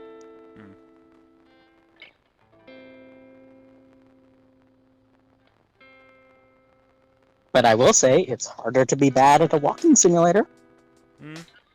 Oh, you know what we haven't done? I don't think we've done a horror game on stream. I will cry. Literally break down into tears. I don't think either Fuzzy or I would deal very well with a horror game.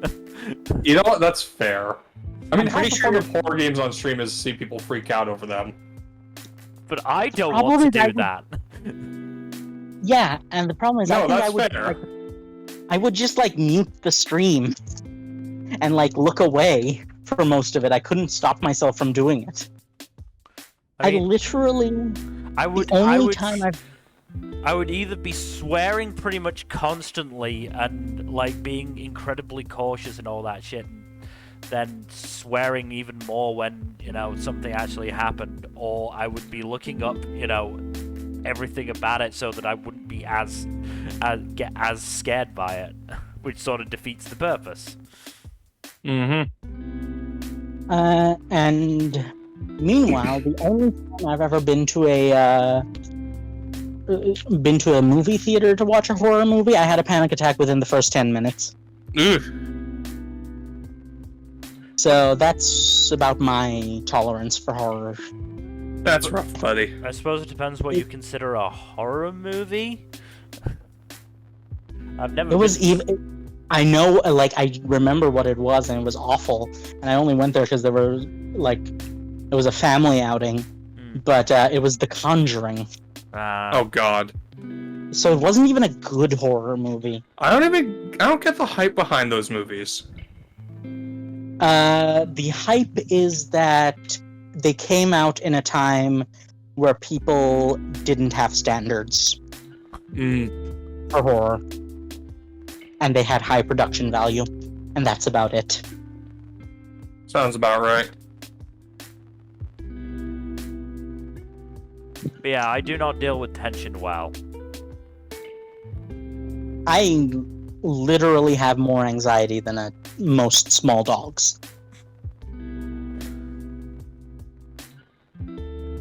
Like, I'm gonna go right out there and say it, I would be a Chihuahua if I was a dog. That this is just like, I would absolutely just be shaking all of the time. And to be clear, I don't mind gore. Gore doesn't scare me. But Gore grosses me out sometimes, but that's just because it's gross sometimes. Yeah. Yep. Especially when it's excessive. But I was raised on fucking on the TV show Bones, so Oh, so was I. I lost my capacity to be grossed out by gore a while ago. I used to literally, when I was a kid, Bones would play at lunchtime, so I would eat lunch while watching Bones. Yeah, I'm personally just not a fan of gore for the most part, but I can handle it usually. Oddly enough, it's some acts of violence will disturb me a hell of a lot more than gore, despite being, far less graphic. I can't handle eye stuff. Eye stuff for one, but like someone's throat being cut, for example, is just so much worse for me than someone getting cut in half. Yeah, that is just, I don't know. I think it's because it's closer to reality. Yeah, maybe. It's people are much more likely to get their throat slashed than they are to get cut in half. Yep. And as a result, it just kind of tickles that fear center. Yep. But yes, I am formally submitting my proposal. Well, you know what? Here's what... Bye, Biscuit. Yes, sorry, I'm outside right now. My dog was like, people. I see people, therefore I must consume them. With love. One moment, please. I will be right back. Yeah, I get why you guys wouldn't want to play a horror game. But yeah, in terms of gore, I mean, yesterday I read what was it? It was an article from the New Yorker a year after the nuking of Hiroshima, and it went into some, fairly explicit detail with some of the accounts of how the people suffered there. I was like, I mean, I felt very, sad and upset for the people, but it wasn't like, oh god, I can't read about this sort of thing. Yeah. Yeah, I think emotional empathy and physical empathy are very different things. Mm-hmm. And I think physical empathy is just a much less common thing, and I think that's probably a good thing for a lot of people. So here's the thing. I feel that when I see like actual pictures of people. I do mean actual like pictures of people, not like depictions of it in media or video games or anything like that, but actual photographs of people who've actually suffered traumatic injuries like that. Yeah, that gets me. I mean, because that's more real. Even if it's like a live action thing, I'm able to go, yeah, it's just it's fake, it's prosthetics, it's not actually happening. I have a great example of that. I believe I've talked to you that my current, the summer course that I'm in for university right now has a large focus on the JFK assassination, so I watched the Zapruder film for the first time, as well as watching, seeing autopsy photos of JFK. Oh yeah, those are gnarly. And I'm like, yeah, no, that did get the bile moving a little bit. Whereas I've seen that depicted in like media, like in movies when someone's head explodes, I'm not really affected, but like that got me because I'm like, oh, that's a real person. But yes, I am formally submitting my proposal to the council that once I get my computer fixed, which should be any day now, because I have figured out the problem and I have a warranty for the part, so I can replace the Mobo. Once I get my computer fixed, we can go back to a schedule where we alternate playing Death Stranding.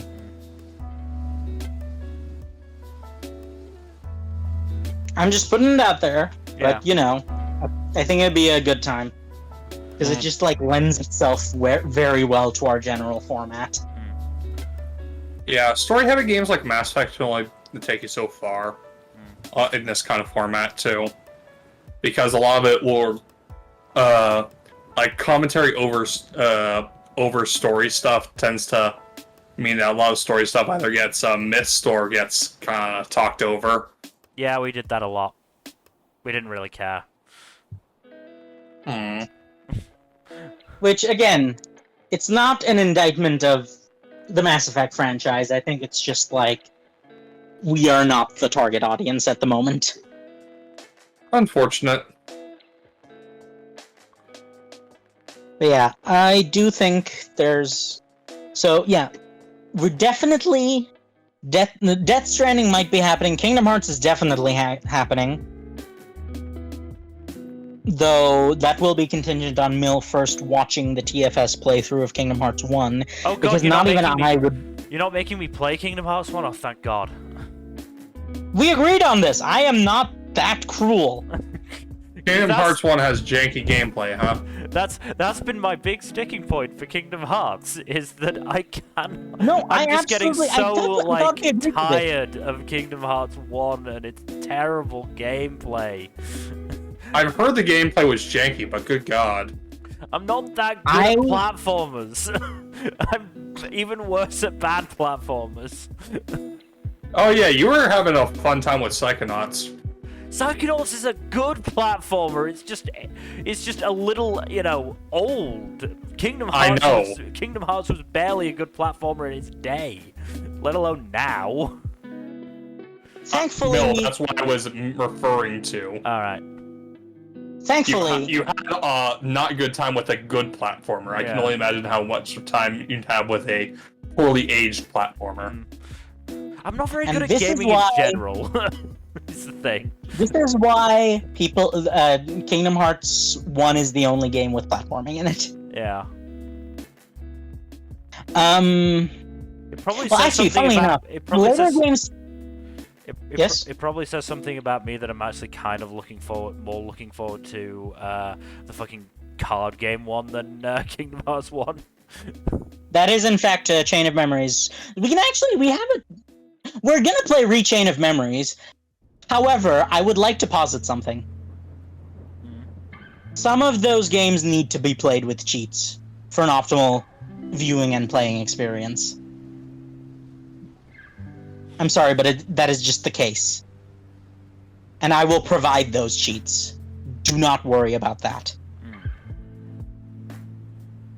The reason I say this is because Chain of Memories, Rechain of Memories especially, is a series where there will absolutely just be boss fights where if you don't grind, you won't be able to get through it. There's just there are fights that you just mathematically cannot win even if you play perfectly. Unless you grind heavily, so it's like... But yes, I would never subject you to Kingdom Hearts 1 gameplay. Don't you worry about that. You can just watch TFS play it, and you can watch them suffer. That and reminds get me some of joy that. out of it vicariously. I should put that on when I'm like playing a game. You should actually. Yeah, that sounds like a good idea. Yeah, I keep forgetting that I was meant to do that. So yeah, I'll And maybe then start doing that. Chain of Memories is a very interesting idea. And it is honestly kind of fun in some ways. Like, especially your special ability stuff is legitimately kind of fun.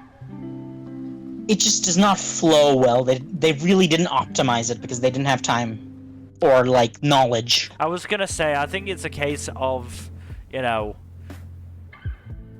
that's not the kind of game that had a lot of traction back then. And to a certain extent, it doesn't have a lot of traction now, but there will absolutely now be some people who grew up on stupid trading card games, and Especially card games on motorcycles. and actually have some ideas on how to make a good one.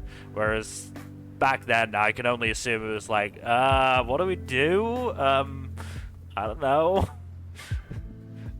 Just chuck cards. Honestly, I guess. the most difficult part of Kingdom Hearts Chain of Memories is that it is still an action game.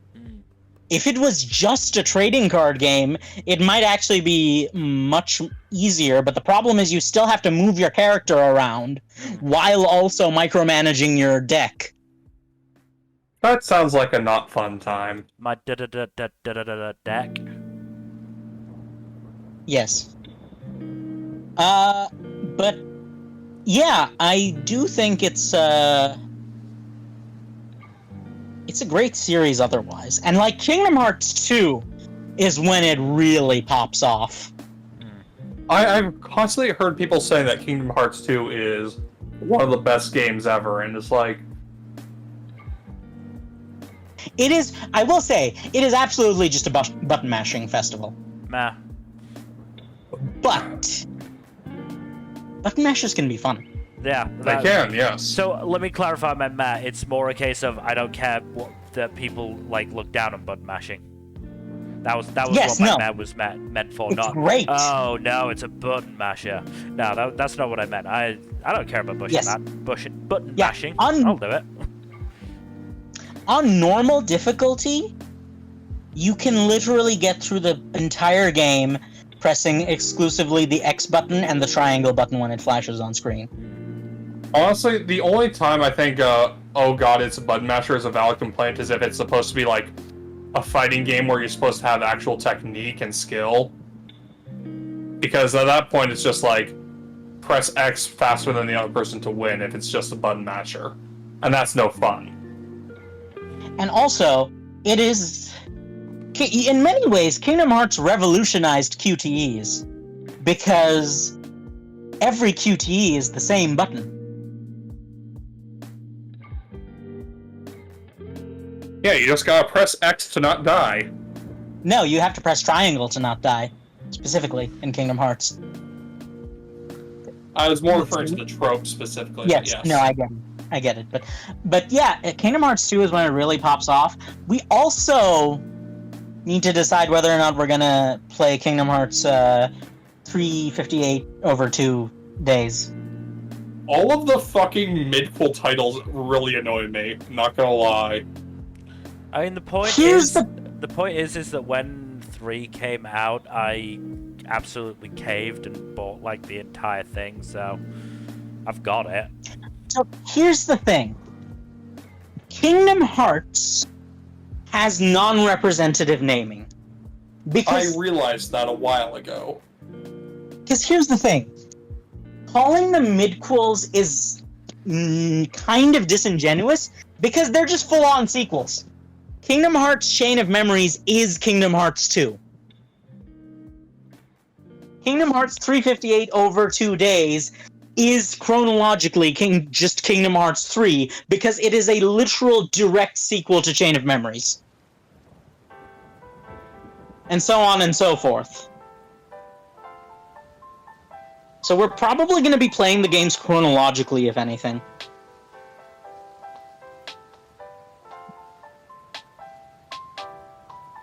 With the exception of Birth by Sleep. I don't know when we're gonna put that in. Yes. Which one's Birth by Sleep? The distant prequel. Right. Oh, that's the one with Anakin. Yes, it is the What? Star Wars.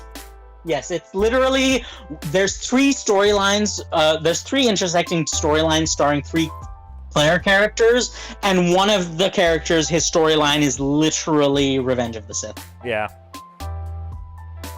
You actually thought I meant Anakin, didn't you? Look, Star Wars is a Disney property Owned by at this Disney. point. Well, So to and be I'm not fair, sure at what point the games were made. To be fair, it is Revenge of the Sith, starring Luke Skywalker and Spock. What the hell? Because the mentor is played by Mark Hamill, and the Darth Sidious Palpatine is played by Leonard Nimoy. That's too funny. Like, I think people forget how star-studded the cast of Kingdom Hearts is. Literally, Christopher Lee is in Kingdom Hearts 2. Yeah.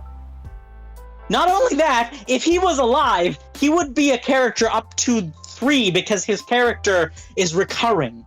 The only reason Christopher Lee isn't in the entire Kingdom Hearts series is because he, passed Died. away. Yeah. Yes. Had the bad manners to just up and die. Instead of being in Kingdom Hearts forever. Unfortunate. I'm joking. Is it the same thing?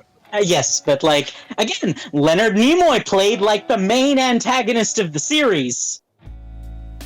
So, yeah, it's kind of a star-studded cast. But yeah, I think The main characters are actually the least, star-studded. And hell, even the main character is played by freaking Haley Joel Osment, of all people.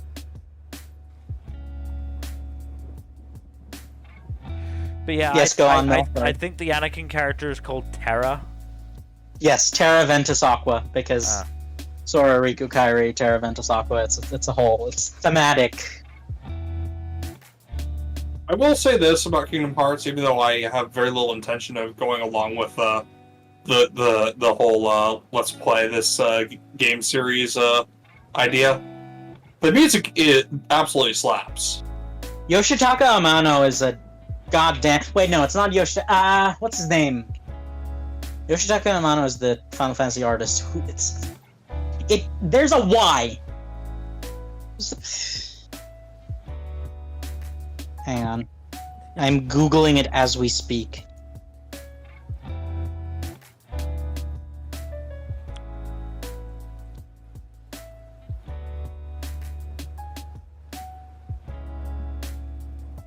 Yoko Shimomura. I knew there was a Y. Mm-hmm. Yeah. Yoko Shimomura is a goddamn legend. Mm-hmm. Excellent composer. And also helps that the theme songs are all great. Not that we'll Even be able though to show that on if you stream. walk away. Look, this is a controversial opinion, but I like Sanctuary much more than Simple and Clean. I just don't like Simple and Clean as much. I don't know which songs go with which titles, I'll be honest. Simple and Clean is every single one except 2 and 3. Sadly. But yeah, it's not like we'll be able to show any of them on stream anyway, or play any of them on stream. So. Oh, that's unfortunate. It's You like Disney. What did you expect? Yeah, it was wrong of me to expect basic human decency from Disney, you're right. Yeah. Because the good person thing would be to let people listen to that soundtrack in all its glory. I mean, Well, you're able to no, listen to the general soundtrack. It's just the opening themes that you're not allowed to.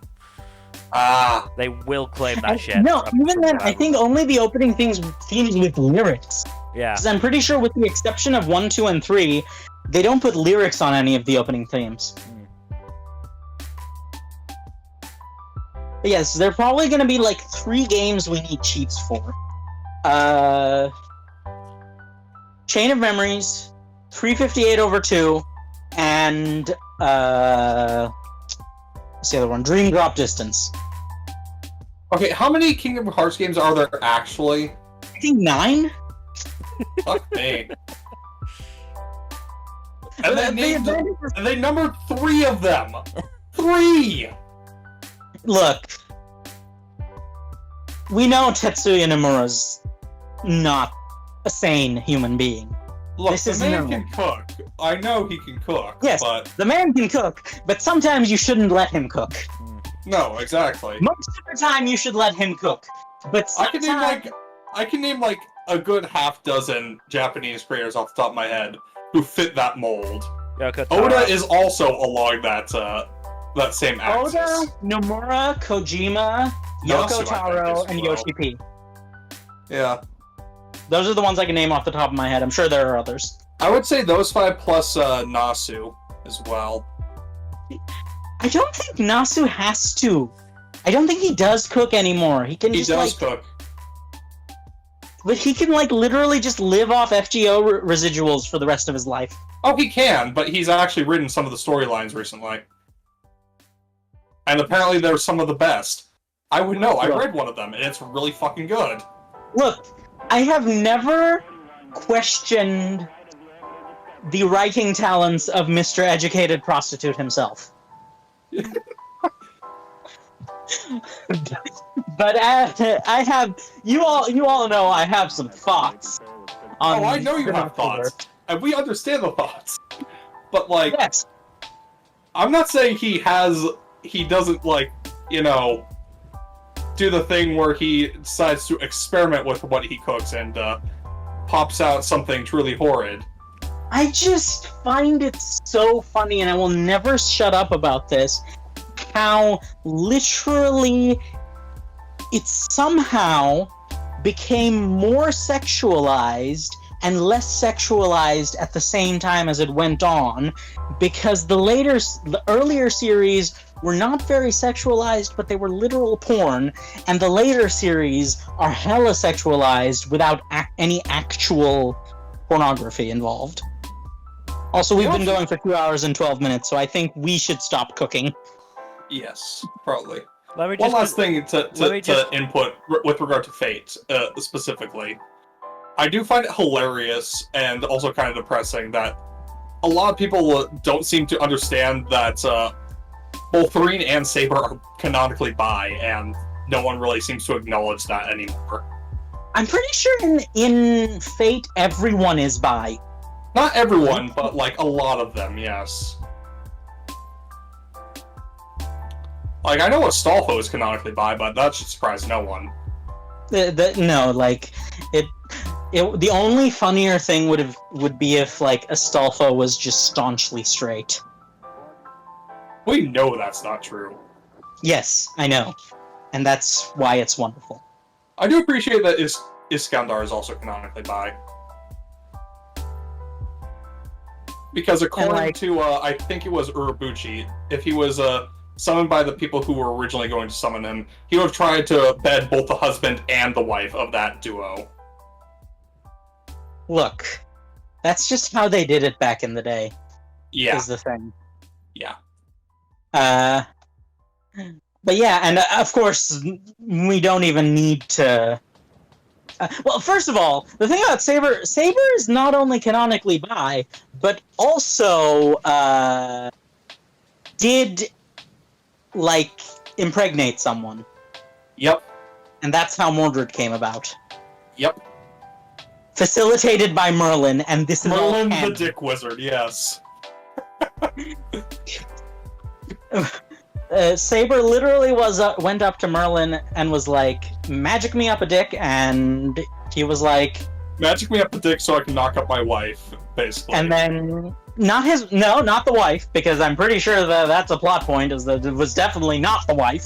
Well, no, it was to try to knock up Guinevere, but it did not pan out for some reason that I don't know if that's ever elaborated on. I think it was something to do with Morgan, who took the sample and used it to create Mordred. I mean, for some reason I was sure, that's definitely how it happened. For some reason I was imagining it being like just like, what the hell is wrong with this thing? I'll give it another test run, and then And that is probably how it happened, honestly. I wouldn't be too shocked. But and yet somehow that happened after the series stopped being porn. Yeah. So I mean, they had to use it to explain how Mordred looks so much like their father, her mother and father. Well, that's an entire her parent. Let's say, because that's an entire other can of worms. Because I never actually thought of that. That's a part of human language, or the English language, that we really need to. It is a limitation, yes. Dissect a little more. But yes, thank you everyone for joining us as we cook, and perhaps they should not have let us cook. Oh god, there's a fire in the kitchen! Well, specifically, Mill and Jack let me cook, and we all know what happens when they do that. To be fair, I did start contributing a lot more in the back half of that. Yes, when we started talking about the sex stuff. I started contributing before that, but yes. Anyway, thank you everybody for watching. Hopefully you've enjoyed our ramblings as always. In terms of future stuff, Saturday is the Summer Anime 3+ episode check-in.